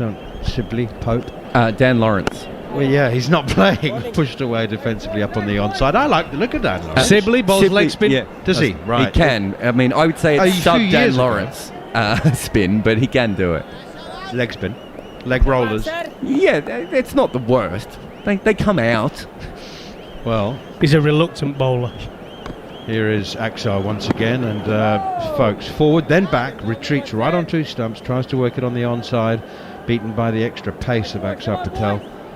I must say that statistically, Jared Kimber was absolutely right to describe Axar Patel as a sort of low-calorie Jadeja when he came into the team. Pushed away, square of the wicket on the offside. Sort of fat-free Jadeja. But do you know a thing about Patel, though? I was just talking about when you're trying to build a team and look to... he's one of the players that if I was in charge of picking a team, I'd be looking to sign someone like him. I think he's a magnificent bowler in all formats. He's had very helpful pitches, pushed away again defensively by folks. All he has to do now is work a bit on his batting and become a really brilliant fielder, and he'd be close to the actual thing. He's a handy fielder already, and he averages 35 in first-class cricket. I don't think he's going to be as good as Jadeja in tests. He's made a cracking start. I mean with the bat. I don't think he'll get to Jadeja's level with the bat. But look, he's probably a little bit taller than Jadeja as well. Maybe 2 or 3 inches taller. He's got a different kind of accent. He comes from higher as well. And think about it, there's so many right-handers in the world. You can play 2 of these together. The problem with Sundar is that it's very hard for him and Ashwin to play unless you're up against a team that has 4 left-handers in their top 8. And England have, 1 in this team? They only have 2 in the whole team, don't they? So it makes more sense for Akhtar Patel to be their backup than it does for Washington Sundar, even if Sundar is a better batsman. And also on pitches like the last 2 Test matches, Ashwin's not going to be giving the ball up too much. Not going to get very tired, is he? Well, you don't mind a guy who's made a 95 at playing for Durham, batting at number 9, which is where Akhtar Patel will probably bat. Ashwin in once again, bowls to Stuart Broad. He comes forward and pushes that again. He hits on the middle of the bat. There's a slipper gully and a silly point. 3 close in on the offside and a leg slip. We're just waiting for the slug sweeper. Yeah. We all know that Stuart Broad's get out of jail shot. How's he managed not to play it so far? Oh, and he wanted to there, and he picked the bat up high, and he was shaping for it. It was too full, and he pushed it away defensively. He's gone 23 balls now without playing the slug sweep. He's itching, isn't he, to play player slog sweep. He's a boundary hitter these days. This is where he plays. The last thing he'll want to do is face seam. 104 for 8 England. Here is Ashwin. Quicker one. Turns sharply as well, and Broad plays it off the pitch. Pushes it out just about into the hands of silly point on the bounce. You see, what the captain could be doing here is just telling Bumrah to get loose. And that just gets in Stuart Broad's mind. Here's Ashwin again. Broad comes forward and again plays defensively out on the offside. We haven't had a run for 15 minutes. We've had an aggressive shot. Yeah, but they talked about the conditions in the nets where the ball was going through the top and it was dangerous facing a pink ball. That'll be in Stuart's mind as well. Here's Ashwin once again. Bowls. Broad again with the big backlift and the flourishing drive only as far as Rohit Sharma at cover again, and there's no run. You think that if Jasprit Bumrah start rolling the arms over here, Stuart Broad will think, right, okay, now's the time for the slog sweep, get some runs on the board. Stuart Broad is unbeaten down the leg side again from Ashwin, and Broad leaves it alone, and there's no run. Broad is unbeaten on 3 from 27 balls. Ben Foakes has 5 off 46. I can just hear and read the criticism of folks. Well, he should have done more. He should have been more proactive. But for goodness' sake, no. Do we need more from him though? Let's put it into perspective. Yeah. Here. With England at 104 for 8, he's batting with Broad. Only Anderson to come, who's not got a great record really of late against the quality of these 2 spin bowlers. Do we need him to be look to score? Because at the minute it's just a survival. Or do they think the pitch is that bad? But if they can just get a partnership of 20 to 30 together, they stay in the game. We've got to think how they're thinking, haven't we? Yeah, they're just waiting to see, I guess, whether here is Akhtar Patel. That one slides on. It's a quicker one. It's played nicely by Foakes behind square, down towards short third man. Bumrah bowls the ball back in, taking a cue from Goffey, saying, "Okay, captain, maybe it is time." And the only one who hasn't taken a wicket so far, but that's quite possible. And maybe they're thinking, here's another one for you, Goffey. There was a lot of talk about dew coming at just soon after sunset. They might be thinking, if we can let's just get into that, once the sun has completely gone and we're playing totally under artificial light, the dew will settle, the ball will get wet, it'll become soft, and maybe batting will go. Mind you, they're 8 down. If they were, that was an argument that might apply if they were 5 down or 4 down. Pushed away again by Broad up towards mid-wicket. But that is a possibility. They might be saying to each other, you know what, it's just conditions might change in 20 minutes. Let's just hang in there. Just hang in there. Just keep batting. Ball is now in its 47th over. Axar Patel in, plays the sweep, does Stuart Broad, gets a top edge, into the deep, caught at deep backward square leg. He could no longer resist the temptation, and he's picked out Jasprit Bumrah at deep backward square leg. The top edge sweep. Axar Patel has 5 for 37, and England on the verge of being dismissed are 105 for 9. Well, you talked about that pressure, Manners, then it's been building and building by the brilliance of Axar Patel and Ashwin, and eventually Stuart Broad could wait no longer. The fast bowler starting to warm up, the lap slug came out, straight down the throat of the Indian fielder, who was well placed just inside the boundary behind backward square. It's a huge wicket for Patel, 5 wickets for him. Brilliant from India, poor from England. England at 105 for 9 here on TalkSport 2.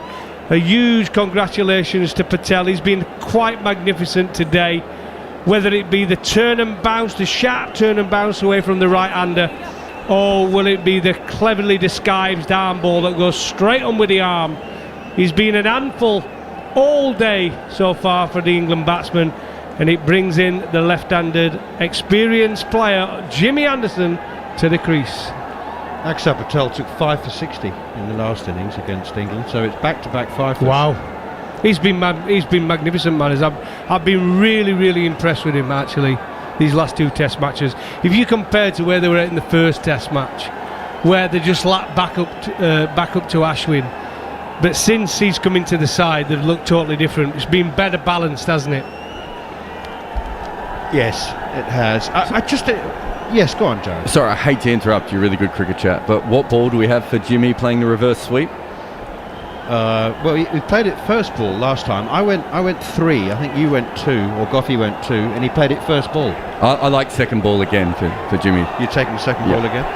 I'm going no. He's going to just try and survive, and it's going to be Folkes that's going to have to try and do something here. If he plays a reverse sweep and gets out. Here is Axar Patel, and Folkes comes forward and pushes it to cover. Go on, It's his best shot against spin. He isn't going to try and play a shot. He's going to leave it to Folkes to try and do something here. He's going to try and get another 20 or 25 runs from somewhere. I know that I'm going to sound. Here is Axar Patel again, and digs it out, does Ben Folkes, pushing it down towards long off.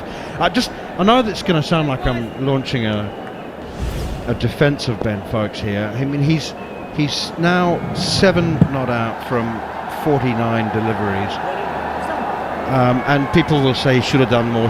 Imagine if he'd played an expansive shot and got out. I mean, I just feel like he's in a absolutely hopeless, hiding to nothing, winless situation. But we talked about this the last test match. The problem with him, where he bats where he does, he either ends up with a 40 not out.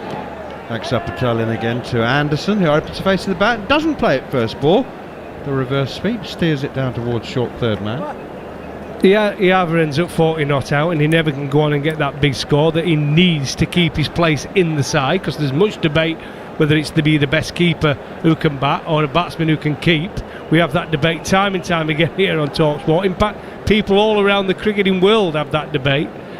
Or he ends up in a situation now where there's a collapse, and he can end up with either in no man's land, where what does he do? He's 7 of 49 deliveries. Does he try and smack a few and get an extra 20, and then he's out for 20 and people say he didn't get enough? Or does he end up 7 not out? That's what I'm saying. And then people are criticising for not playing a shot. So it's a nightmare situation. Hopeless. It's a lose-lose situation. Absolutely, I'm with you. I'm with you. He's 7 not out from 49 balls. Jimmy Anderson has joined him. England are 106 for 9. They won the toss. And Zach Crawley still has exactly half the runs. Well, he played a one-day international in Zach Crawley, and everybody else has found it ridiculously hard against the magic of the spin twins, Ashwin and Axar.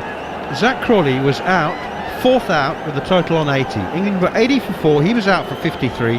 They're now 106 for 9. So Crawley still has 50% of England's runs, and he was the 4th man out. 53 off 84 balls. He played beautifully. 10 fours. Mind you, he did get some poor bowling We've got some poor deliveries. Here's Jasprit Bumrah to try and wrap things up, and it's flicked away nicely by Ben Foakes, off his pads, out towards deep mid-wicket, and he might well have picked up a boundary here. 4 runs. Bumrah goes for the Yorker. He's a Yorker expert, so he went for it and it's been punched away through mid-wicket for 4. I think what's been quite evident as well, it's a lot easier to score off the seamers than it is the spinners. So that's one thing England are going to be after mindful of. But we've got to remember we have got experienced 2 fast bowlers in Broad and Anderson. They tend not to go for that many, but they're going to have to create enormous pressure, because when you consider we're not going to have the spin twins like India have got, it's going to be very, very difficult. England 110 for 9 now. Bumrah in once again and pushed defensively away by Foakes. No run. Jared. Just on the seam versus spin on this wicket, when you're talking about Crawley, he faced 34 balls of seam, which maybe no one else in this game will actually even face. No ball again. He faced 34 balls of seam and he scored 35 runs, so better than a run a ball. Against spin, he scored 20 off 49 and was dismissed. So everyone who's faced spin has struggled, even Crawley, who was in pretty good form. That's not a good sign. Well, as you say, it looks like seam is a lot easier. Here's Bumrah once more, and Foakes backing across, punches it to mid-on. Ashwin Fields. Sibley will be upset though. Well, we've got 4 seamers in our side, so you better start seaming soon under these lights. So I'm going to go Joe Root's maybe a 1.5. Is he a half a spinner? Here we go, England got 1.5. No, he can bowl. He's better than he gets credit for. I think he's now a full-time part-timer. Yeah, I think so. So I think he'll give himself a bowl. Here is Jasprit Bumrah once again, short and pulled away by Foakes out towards deep mid-wicket. They go through for... No, they don't. They don't go through for a single. They took a couple of steps towards it. We're turning down runs now. No, yeah, that's right. We're 111 for 9 and we're turning them down. I'm not going to comment on the turning runs down, farming the strike, protecting the tail. I think when you're this deep in the hole, you take whatever steps you can to get out of it. But maybe Ben Foakes will prove us wrong. Jimmy Anderson, after all, has featured in a 100 partnership in Test cricket. That one is pushed away behind square, and they do take a single to deep backward point. And Jasprit Bumrah will have 2 deliveries now to Jimmy Anderson. Well, Goffey, I mean, as you've said hundreds of times during your playing career and your broadcasting career, never give up hope. Never stop hoping, even if it's 112 for 9. Well, you've got to listen. The floodlights are going to take an effect, aren't they? And we've picked. This is the right reason why we've picked 3 seamers in our side, and Ben Stokes 4. So at least we'll get the conditions we were hoping for. Do you know what I mean? So we get to bowl. Was it Army who were talking before? Well, if England bat well, by tea tomorrow they'll be bowling in the right conditions. I said, hang on a minute, so you're saying we're going to bat till tea time tomorrow? I said that before start of play. But at least England now on day 1 are probably going to get the opportunity to use their 3 seamers under lights. Bumrah now to Broad, and he has a little fence at this one, back of a length outside the off stump. And to Anderson, I beg your pardon. Did I say Broad? I was thinking of Stuart Broad under lights. I mean, I think England should just say, forget how many when they get out there to bowl, just forget it. We've got you're going to bowl them out. 2 of the 3 top ranked bowlers, you know, with a hard pink ball, big seam. It will swing. It will swing as well. A brand new ball under lights. It's going to swing. We saw it swing when they started play, so it's going to swing tonight. Here is Bumrah once again, looks for the Yorker, and it's dug out, and a puff of dust by Jimmy Anderson. In fact, it's a good Yorker. It's very well played. Anderson, I think, was expecting it. I mean, but we'd all be laughing on the other side of our faces if India finished 80 for 6. Of course we would, but it's a proper old school bowling, that, wasn't it? Bouncer Yorker. Yeah. 48 overs gone, England 112 for 9. Here's Mark Nicholas for the next 20 minutes. I was having a giggle to myself. The first match in India I covered, the first Test match, was for the Daily Telegraph way back on England's tour in '93, and England picked 4 seamers. This is at Calcutta. 4 seamers and Ian Salisbury, the third spinner. They didn't pick John Embry or Phil Tufnell, the first 2 choice spinners, and they paid a heavy price. Not that the bowlers had that bad a game, but they paid a heavy price. They paid 4 quicks, guys like Devon Malcolm. Oh dear. Well, we've got 6 spinners. But it is odd, isn't it, how confusion on tour. Here's Akshay Patel, goes round the wicket and focuses forward. Another run off a thick inside edge. That's very often the case with spin, of course. If you've got bat and pad in the right place and it doesn't spin against a left arm spin, you're playing with the right half of the bat, it'll run off that inside edge for a single, which it does there. Well, probably we've got Ashley Giles, Ed Smith. Oh, hang on. They didn't take a run, so it isn't a single. They turned it down. I don't think I'd be turning down runs. It's not as if you're protecting Anderson from any physical danger, and he's not incapable. That's another single available to mid-wicket, but not taken. So 2 consecutive balls England could have scored from. I think Anderson, the longer he spends at the crease, the better he bats. I think we've got to sort of back him a bit. And Folkes works that one to mid-wicket, who there is a fielder there, and there's no run. Sorry, Goffey, I know you're dying to say something. You might have to wait till the end of the over, because so they're rushing through these overs, with lots of spin from Akshay Patel and the one and only R. Ashwin. Folkes waits, taps the ground, goes back to cut, B's bowled in, does him. The ball hurries on, and so the runs turned down look badly judged, because Folkes goes for 12. A magnificent performance today from Akshay Patel. He finishes with, well, startling figures, 6 for 38. What a start he's having to his test match career. He does the simple thing well. He's got a lovely high action that he uses, varying the point of release. His angles are good, he's accurate, he spins it, he fires it in quick, he's got everything. And India have got a strong position in the game, because they've bowled England out for next to nothing here. 112 all out, quite magnificent from India. Losing the toss, the heads could have easily gone down, but not when you've got Ashwin and Patel in your side. The captain showed huge faith in them. He bowled the seamers a little bit longer than he normally does. I think it was before the 7th over, before he brought spin into play. But he gave Akshay Patel that first opportunity, and he's rewarded his captain. 21.4 overs, 6 for 38. Magnificent display of spin bowling, well backed up from Ashwin, and 112 all out is just not good enough from England, having won the toss and choosing to bat. Yes, so all right, people just tuning in now with the news that England are bowled out for 112. Ben Folkes the last to go, and I'll give you a quick run through the cards. Zach Crawley, LBW, Akshay Patel for 53. Dom Sibley first to go. Court Rohit Sharma bowled Ishant Sharma, no score at slip. Johnny Bairstow, LBW Patel, no score. Joe Root, LBW Ashwin, 17. Ben Stokes, LBW Patel, 6. Ollie Pope bowled Ashwin, 1. Ben Folkes bowled Patel, 12. Jofra Archer bowled Patel, 11. Jack Leach caught Pujara bowled Ashwin, 3. Stuart Broad caught Bumrah bowled Patel, 3. James Anderson finishes unbeaten without scoring. England bowled out for 112. Gosh, that really is, it's hard to read it, never mind say it and tell everybody about it. Ishant Sharma picked up 1 wicket, Ashwin 3, but Akshay Patel with 6 for 38 is the star of that show. Economy rate of just 1 for 75. Top class cricketer stepping into Ravi Jadeja's shoes, almost as if he hasn't left. He bats very well too, not quite as attacking as Jadeja, though he can be. He hits the ball very well. One of 2 changes, only 2 changes made to the Indian side. Washington Sundar coming in with Jasprit Bumrah, and neither of them had any great effect today. So Goffey, tell our listeners who are tuning in now, wonder how on earth England could win the toss in India and be bowled out for 112. Well, let's see, I think they both were quite well. England were definitely confused, weren't they, going into today's play? They said he don't quite know what the pitch is going to do. Both teams went in with a different mentality and a different lineup and strategy. England have gone in with a seam attack.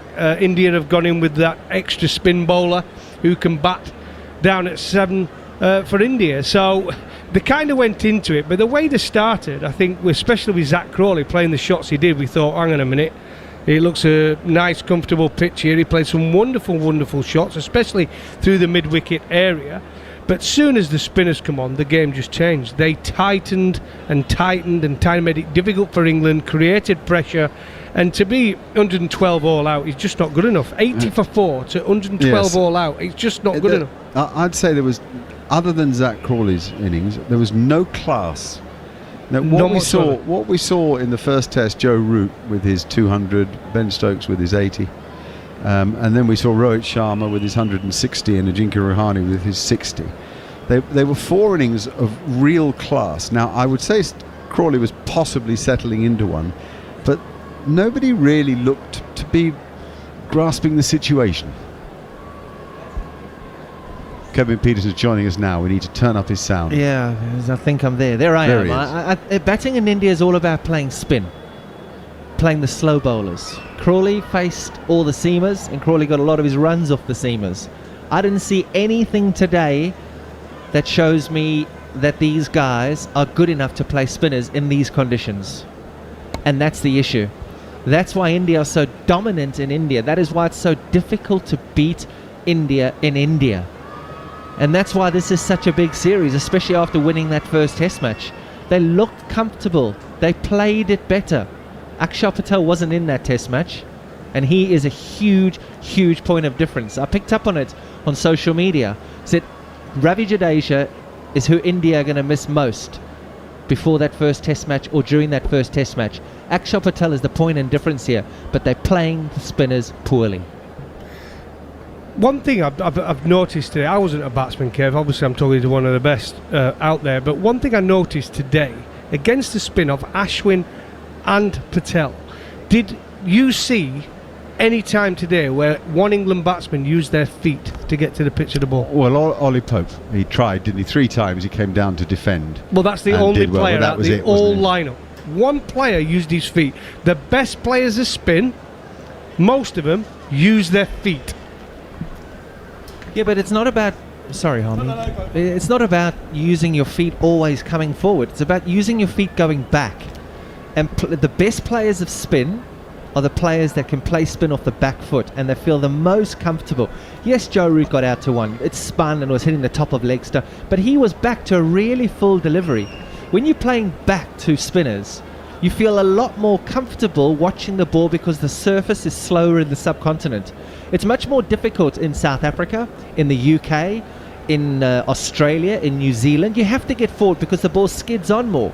Whereas you have so much more time in the subcontinent to stand back and watch the ball. Yes, it's split seconds, but you have that time. And that's what Joe Root should be teaching these guys, and that's what they should be practicing. You can ride that surprising bounce then, can't you? You can It's so ride it or much leave easier. it or get your hands out the way. Yeah, it's a good point. Steve, you're dying to say something. No, I was just going to pick up on what Kevin was saying there. Coffee was saying people going out and using your feet, but I always believe in the subcontinent, picking up length is huge. And we've had a wicket here which the odd one, it's turned without sort of spinning big. It's a Deer 1 pitch, and I think that's very difficult for a batsman when one's turning and the other one's not. We've seen 7 wickets. If we go through the card, we've seen 7 wickets which have been either LBW or bowled, which tells me they haven't picked the length up quite well, the batsman. If you're not picking the length up, then you can't then adjust for the ball to spin or it not to spin, and I think that's where England fundamentally have come wrong here, because when you look at it, 7 out of 10 wickets have been either bowled or LBW. Sibley was caught at slip off a decent length ball, was a decent ball at start. Leach was caught Pujara off a relatively straight-ish ball off Ashwin, and Brody holed out at Bumrah in the deep. So for me, it's not about how well you play spin. It's how well you line the ball up and then you react in your movements. And I think if you don't play the length right over in the subcontinent, then I think you're all at sea. And I think the pressure that comes with that is what really has showed England's fault up against the slow bowling.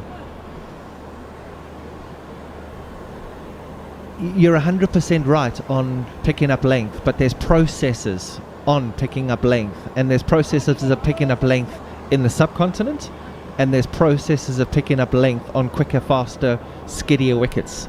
And that's why it is so difficult to win out there, and the best players find a way. Well, just watch the replay of Root. He got done. He got completely done in the flight, and he got caught on the crease, although he did shuffle back in the end.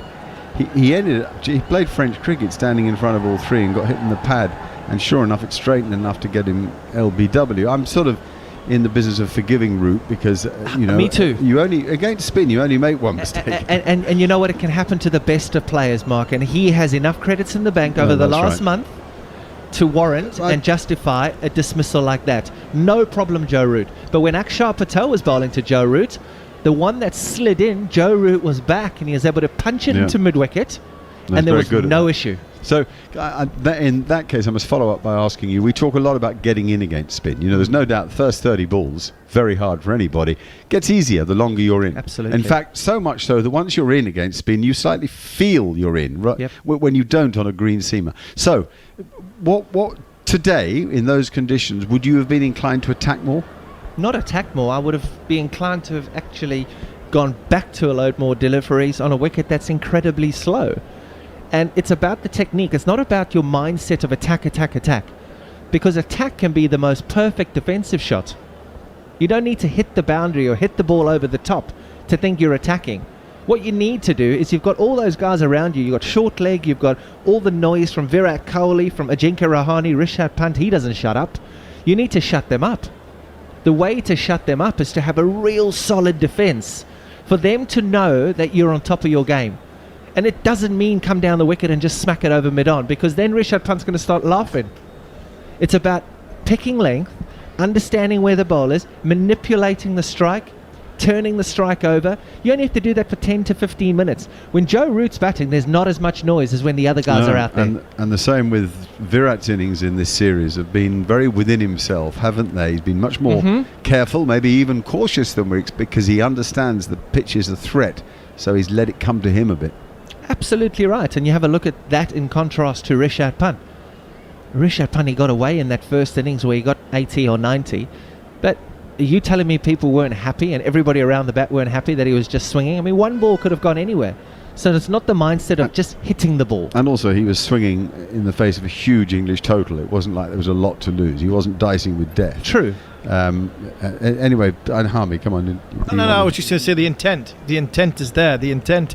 And sometimes the intent to block the ball sends a powerful message to everybody in the field that this guy is in control.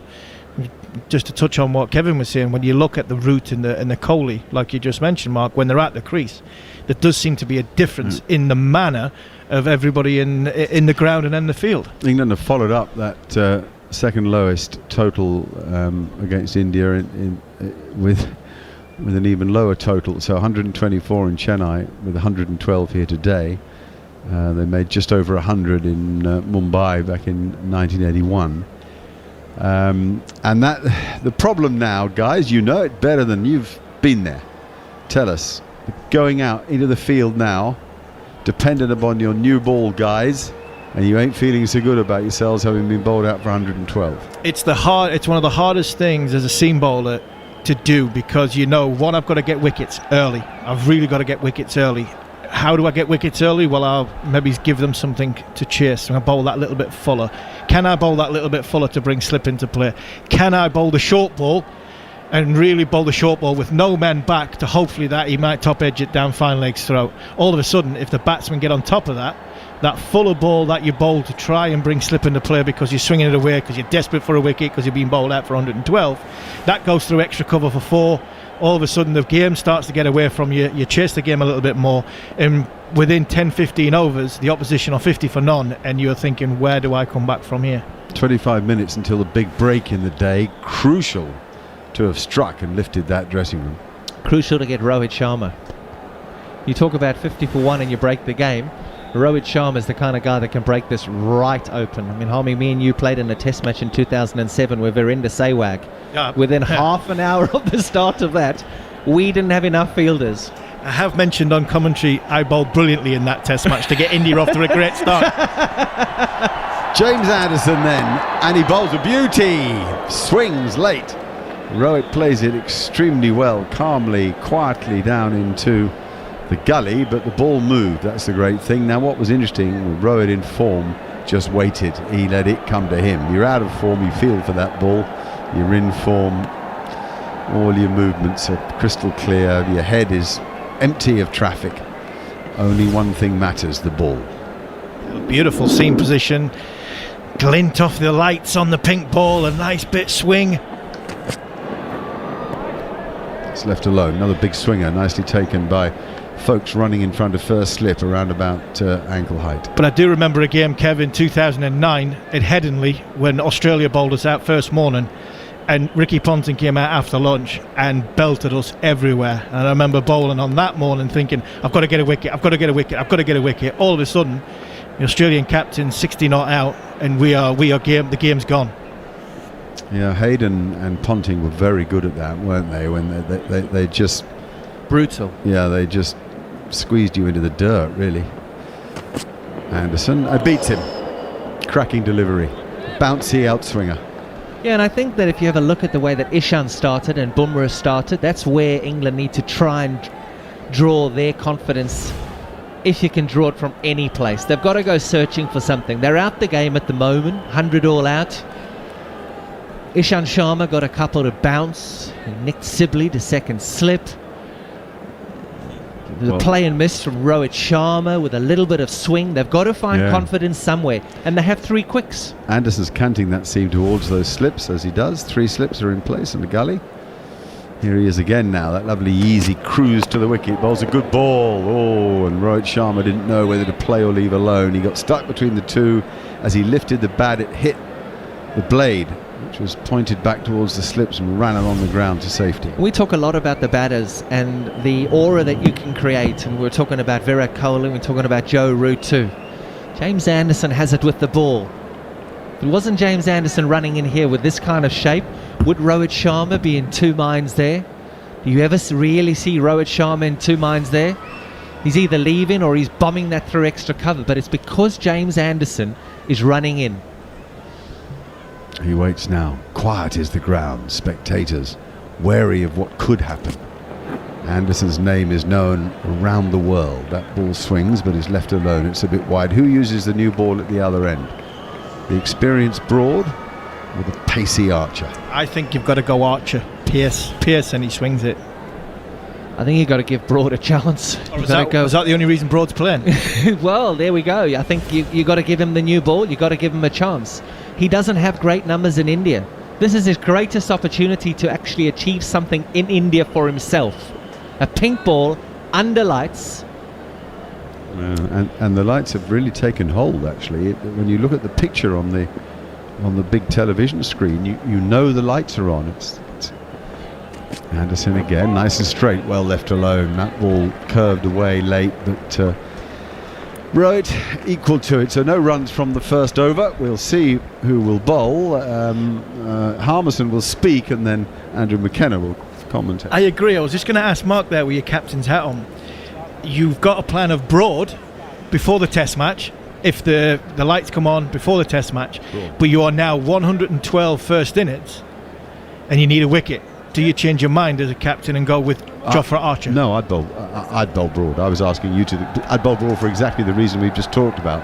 It's what he's there for. He's a master new ball bowler. We have a new ball. We've seen move with Anderson. The two of them have taken 1,100 wickets, ring them between them. Now's their moment to make early inroads, give nothing away, make early inroads. No brainer for me. And Archer will be just as effective in 3 or 4 overs time. If this doesn't work, he might even be quicker if you've annoyed him. Over to you, Macca. Thank you, Mark. Well, fascinating 20 minutes this is going to be. England bowled out for 112, 48 overs and 4 balls. Anderson and Broad under lights, pink ball, and it's doing something already. Shubman Gill has taken guard, and in goes Broad to him. It's outside of off stump. Not hugely pitched up. Shubman Gill plays it off the back foot out on the offside, no run. And just to back up the point that Kevin was making about Stuart Broad in India, Stuart Broad has 517 test wickets at 27.7. In India, in 7 test matches, 10 wickets at 60.1. Look, it's not a great place to be a seam bowler, of course, but that is the point that Kevin's making. Yeah, absolutely. And been on a couple of tours, it's a tough place. As a fast bowler, as a foreign fast bowler. Broad goes in, bit of a grunt on that one, gives it some oomph, it gets through, and Shubman Gill allows that through, and it's set to bent folks behind the stumps, no run. It's a tough place to be, but if you have a look at the circumstances and you see where the state of the game is, and the timing and the opportunity that presents itself here, pink ball, under lights, team just being bowled out for 100, Broad and Anderson have to go here.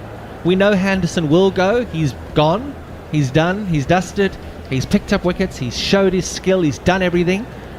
This is Broad's opportunity, because he wants to look back at his career and know he's done it everywhere. He's done it in Australia, but he hasn't done it in India, and this is something to gain respect around the world.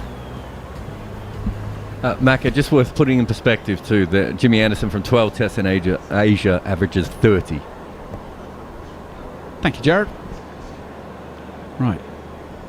I think some of the lights might have gone out, because we appear to have paused at the moment. Why are we pausing? Stuart Broad is at the end of his mark.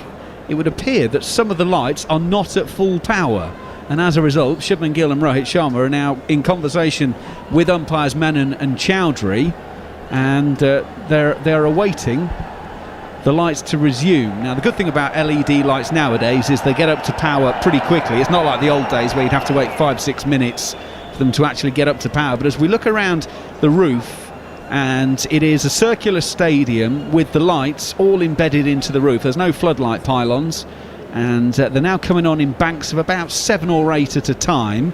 So hopefully we should be back underway pretty shortly. Of course, we do have a bailout. If there is a massive problem, we could just take the coming up interval shortly. Or you just call the test match off 1-1 going into the there we go. Joe Root say, no, can't carry on, can't carry on. It's the last thing you want as an England captain, didn't you? It's 112 all out and the lights have just gone out. Oh, no. Right, looks like we are now fully illuminated again. So Stuart Broad can make his way back to the mark. Shubman Gill has faced 2 deliveries already. 3 slips, a gully, point, extra cover on the offside for Stuart Broad as he comes in right arm over. Shubman Gill's pretty solidly in behind that one. Johnny Bairstow Fields, and there is no run. India still to yet get off the mark in their innings. Yeah, Brody's thinking 7 test matches, 10 wickets, an average of 60, and the lights go out. Oh no, what's going on? You want to bowl with the lights off, Army? Pick up a few wickets. Pick up a few wickets. Drop the groundsman a few rupees and say, go on, keep him off. Get himself a fifer in the dark. It's an enormous stadium. It's absolutely massive. 110,000 will be the figure at capacity when they're allowed. 50% allowed for this test match. And they're watching Stuart Broad going in. Bit of a grunt, takes the edge, and it's taken by Stokes low down to his right. I wasn't sure if it had carried first up, but Stuart Broad has a breakthrough. The umpires are going to get together and check it. They will probably send this to the third umpire to confirm it's been taken, but Ben Stokes' body language to me says he believes he genuinely has taken that catch, and he thinks that Shubman Gill is out for a duck. The soft signal has gone upstairs and it's out as well. Ben Stokes, we know the kind of catches that he takes. We know how special he is, and this is brilliant from Broad. Broad is up at 140 here. You can see his legs pumping, running to the wicket. It's a leg cutter from Broad. Gill nicks it. And Stokes is not dropping that. No chance. Oh, maybe he has. Maybe he has. Well, in fairness, Kevin, I don't think it's a case that dropped it, but his fingers seem to open rather than clasp around the ball. So, well, they've as you can tell from the crowd reaction, they've now just seen this on the big screen. But as we know, and it's given not out. But as we know, that with the fingers going on under the ball, it can sink into the grass, and Ben Stokes is laughing. He's got a hands on the hips, double I'm not convinced this. I think this is out. I think it's hit his hands.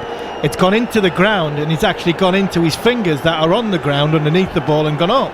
Ben Stokes is actually full-on laughing and shaking his head. He can't believe that. Now, we'll remember, in the previous matches, we saw Pujara take a catch very low down, and your fingers seem to melt into the grass and disappear out of view. Oh, Joe Root's wagging his finger at the umpire here.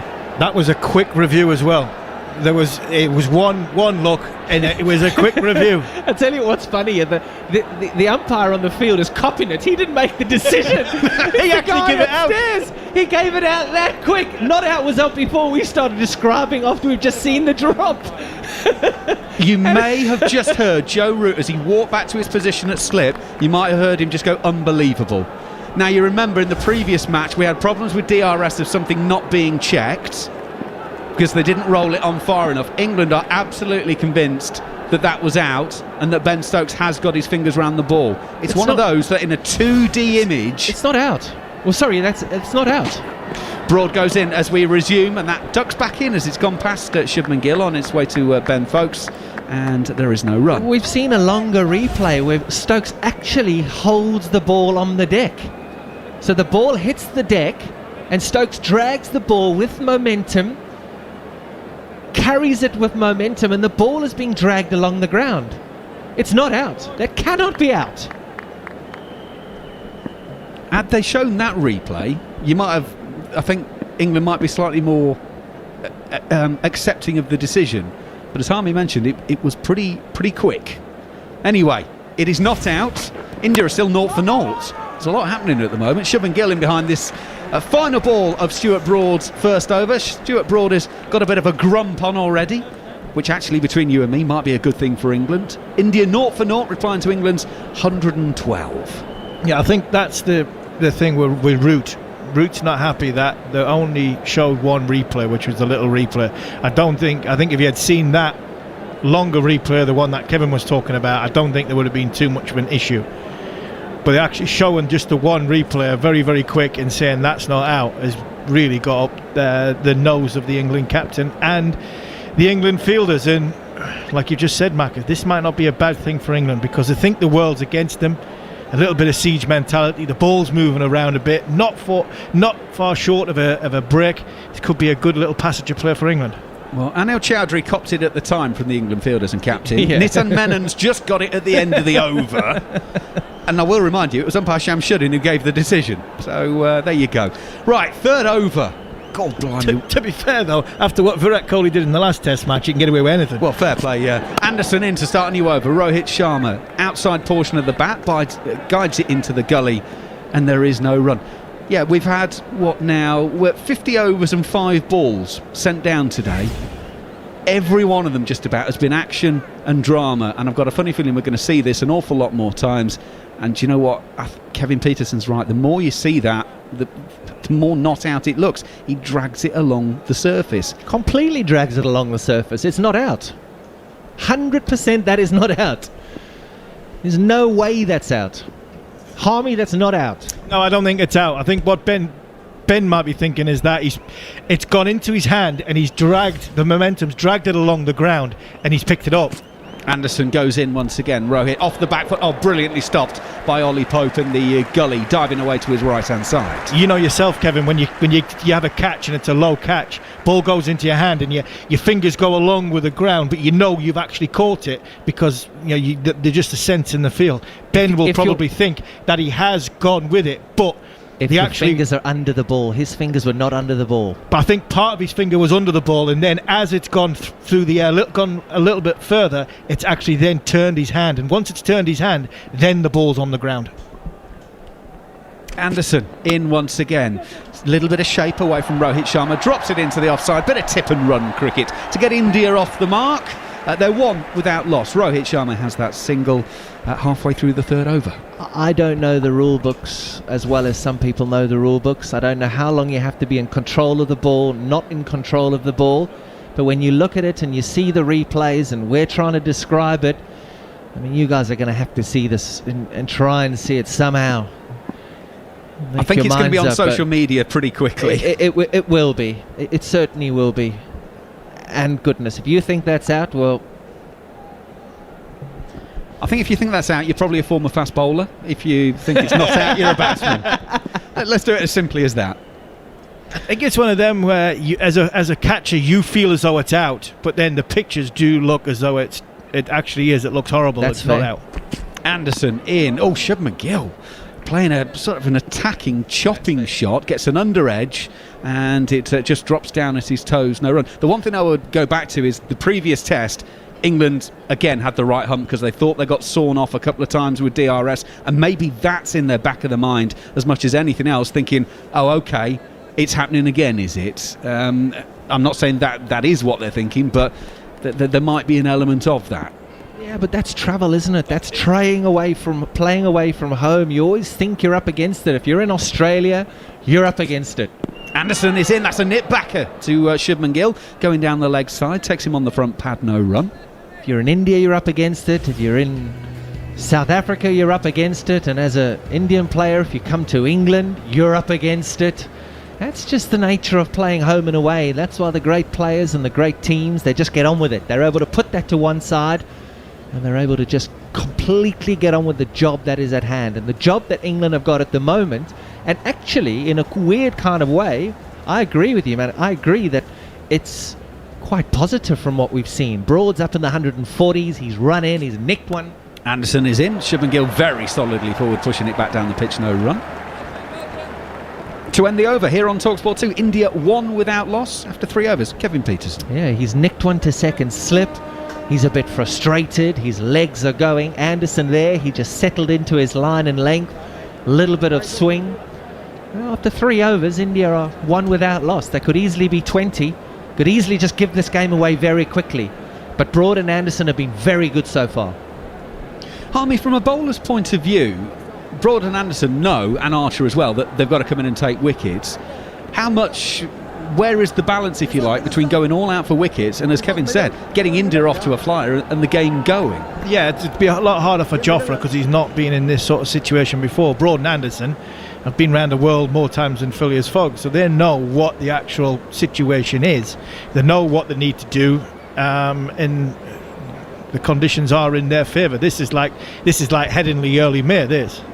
Broad to start the 4th over. Rohit is playing this one out to a short mid wicket, taking it from roundabout off stump, using the angle, and there is no run. So it's not like the subcontinent where you're Australia or South Africa, where it's a cookable ball. You've got 8 overs to really make an impact. Broad and Anderson can work their way in. Because that's what Broad and Anderson do. Kev, you played with them, a little bit more than me, but they sort of not bore you into submission, but they work from out to in to get you in a position, then they go in for the kill. They can't do that normally in the subcontinent, but they can in these conditions, and that's what will keep them going, even with a small total. Broad is on his way, right arm over, and Rohit Sharma allows that through to Ben Foakes, who, by Ben Foakes' standard, doesn't take that one particularly cleanly. He sort of had a little bit of a double grab at it. That's only because we're so used to him taking everything so cleanly. Maybe just the lights starting to change now. You can actually see fans in the seats have got their mobile phones, and has got the torch setting on at the moment. You can actually see about half a dozen or so. It's what would be about extra cover to where the batsman is looking at the moment, but you can most definitely now pick out the lights, individual lights in the crowd, as the natural light of the day is basically gone. The floodlights are in full effect, and Stuart Broad is in full straight. Rohit Sharma plays it up to mid-on, and there's no run. He's now faced 12 deliveries for his single. And it's great to see crowds back in. I mentioned it a few times now about the last 12 months in sporting venues not having a crowd. And unless you've been in India and played in India, there's nothing like what India's like. Kev, you did the IPL with no crowd out in Abu Dhabi and Dubai, and a lot's been made of England, whether it's confidence, picking up length, getting bowled out for 112. But the crowd pressure is enormous and immense, especially in Test match cricket. And having such a big crowd and players not used to it, I think that played a hell of a lot more than you'd think in that first innings. Broad on his way once again. It goes full, and Rohit Sharma, well, that is class. The man is class, and plays just an off drive back past the bowler. India 5 without loss, and Rohit with a glorious boundary. Yeah, it was a good shot, but it wasn't as good as Crawley. It was not as good as Crawley earlier. It's beautiful. It really is. It's Rohit Sharma at his best. You'll have all seen Rohit Sharma play a cover drive and presents the full face of the bat. It's a check drive, but goodness me, Crawley played some rippers this morning. Some beautiful, beautiful shots. Yeah, he ended up with 53 out of England's 112. Zach Crawley, which kind of tells you all you need to know about the England innings. Broad in towards the left hip of Rohit Sharma, solidly in behind this, and plays out on the onside, and there is no run. If you weren't with us at 8:30 when the toss went up, England made 4 changes today, bringing in Archer, Anderson, Bairstow and Crawley.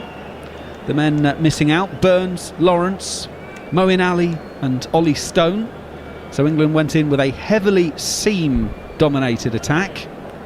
India went with the spin-dominated attack, and of the 10 wickets to fall, 9 of them went to spin earlier. Akshar 6 for 38, Ashwin 3 for 26. Ishant Sharma was the man who got Dominic Sibley, who was the only seam wicket. Broad outside of off stump, Rohit solidly in behind this. Bairstow will field at points, and there's no run. 4 overs gone here on TalkSport 2. It is commentary of the third test between India and England on TalkSport 2 with the Times and the Sunday Times. You can try it for free for 1 month at thetimes.co.uk/cricket offer. That subscription will auto renew unless you cancel it. Terms and conditions, of course, do apply. What, are they going to get one more over in here? Yeah. Get one more? Yeah, we are, a minute away from the scheduled break, so make the most of it, boys.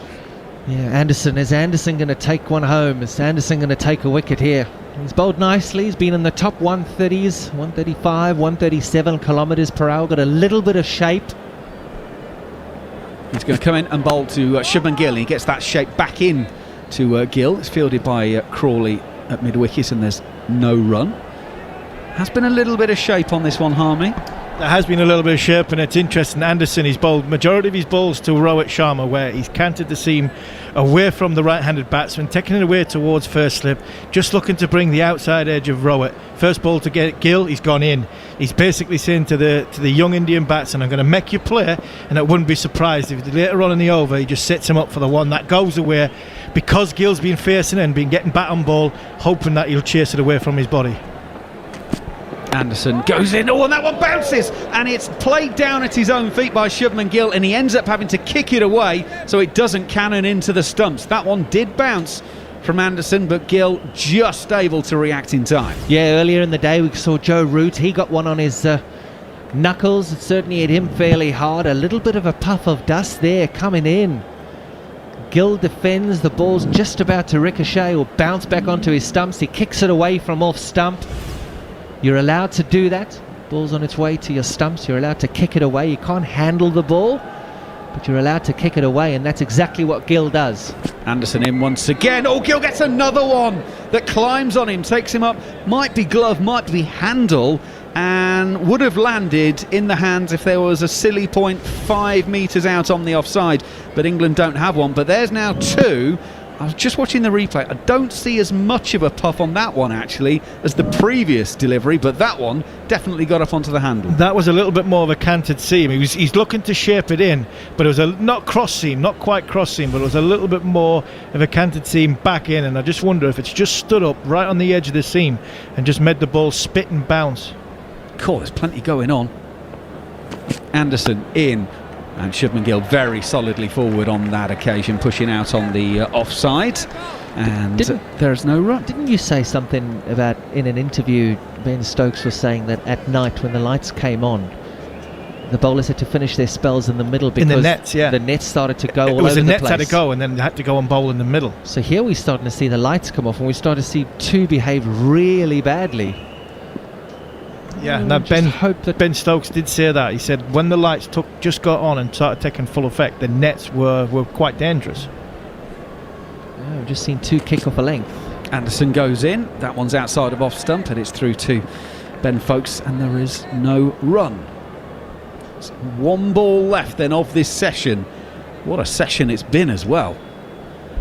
What a day it's been so far. And do not go anywhere, by the way, at the interval, because we'll bring you that interview that Harmy did with Ben Stokes, so you can actually hear all of what we've just been talking about coming up during this interval. The second interval in day-night games is the longer one of the 2. So this is the 40-minute break coming up, the dinner break as it's called in day-night games. Anderson goes in to complete the over. Shubman Gill plays this, actually takes the bottom hand off of the bat, but pushes up to mid-on, and there is no run. So it's tidy stuff from England. India 5 without loss after 5 overs. Rohit Sharma has all 5, 1 of those a boundary. Shubman Gill has 0 from 15. After England were bowled out for 112 in just 48.4 overs. Of course, the big talking point from that 5-over session will be the catch or non-catch off of the bowling of Stuart Broad, where Ben Stokes took the catch at slip, and I'm just watching the players as they go off to see if there is going to be any further discussion with the match officials. In fact, the umpires have decided to go off. Well, they're going to give the England players about a 20-yard start, just to be absolutely sure. I'm fairly sure had they been closer, there would have been some chuntering, but 6 wickets in the session of just under 27 overs, 6 for 36 in that session. India right on top in this match. England unable to make the breakthrough so far. Kevin Peterson, at this second interval, then your thoughts? Not the best morning at all. Not the best morning for England. It started okay-ish. We just talked about some absolutely spectacular shots that Crawley played early. He got to 53. But I suppose Zach Crawley was the only one to talk about. Sibley 0, Bairstow 0, Root okay again, started nicely, made a mistake, let him off. He's been playing so well. Stokes 6, Pope 1, Folkes 12, and then the tail. Archer 11, Leach 3, Broad 3, and 112 all out. I just don't think it's a 112 all out wicket. I don't think so. Closer to 200, pushing 250. I'd never say this is a 300, 350, 400 wicket, but to keep yourself in the game, 200 to 250, something over 200. Not sure this is a 112 wicket. Harmy, analysing what England have done with the ball in that 5 overs, they've done about as much as they could have? Absolutely. Positive signs, making the ball do something. But when you've only got 112 on the board, Macca, you're going to have to do something special.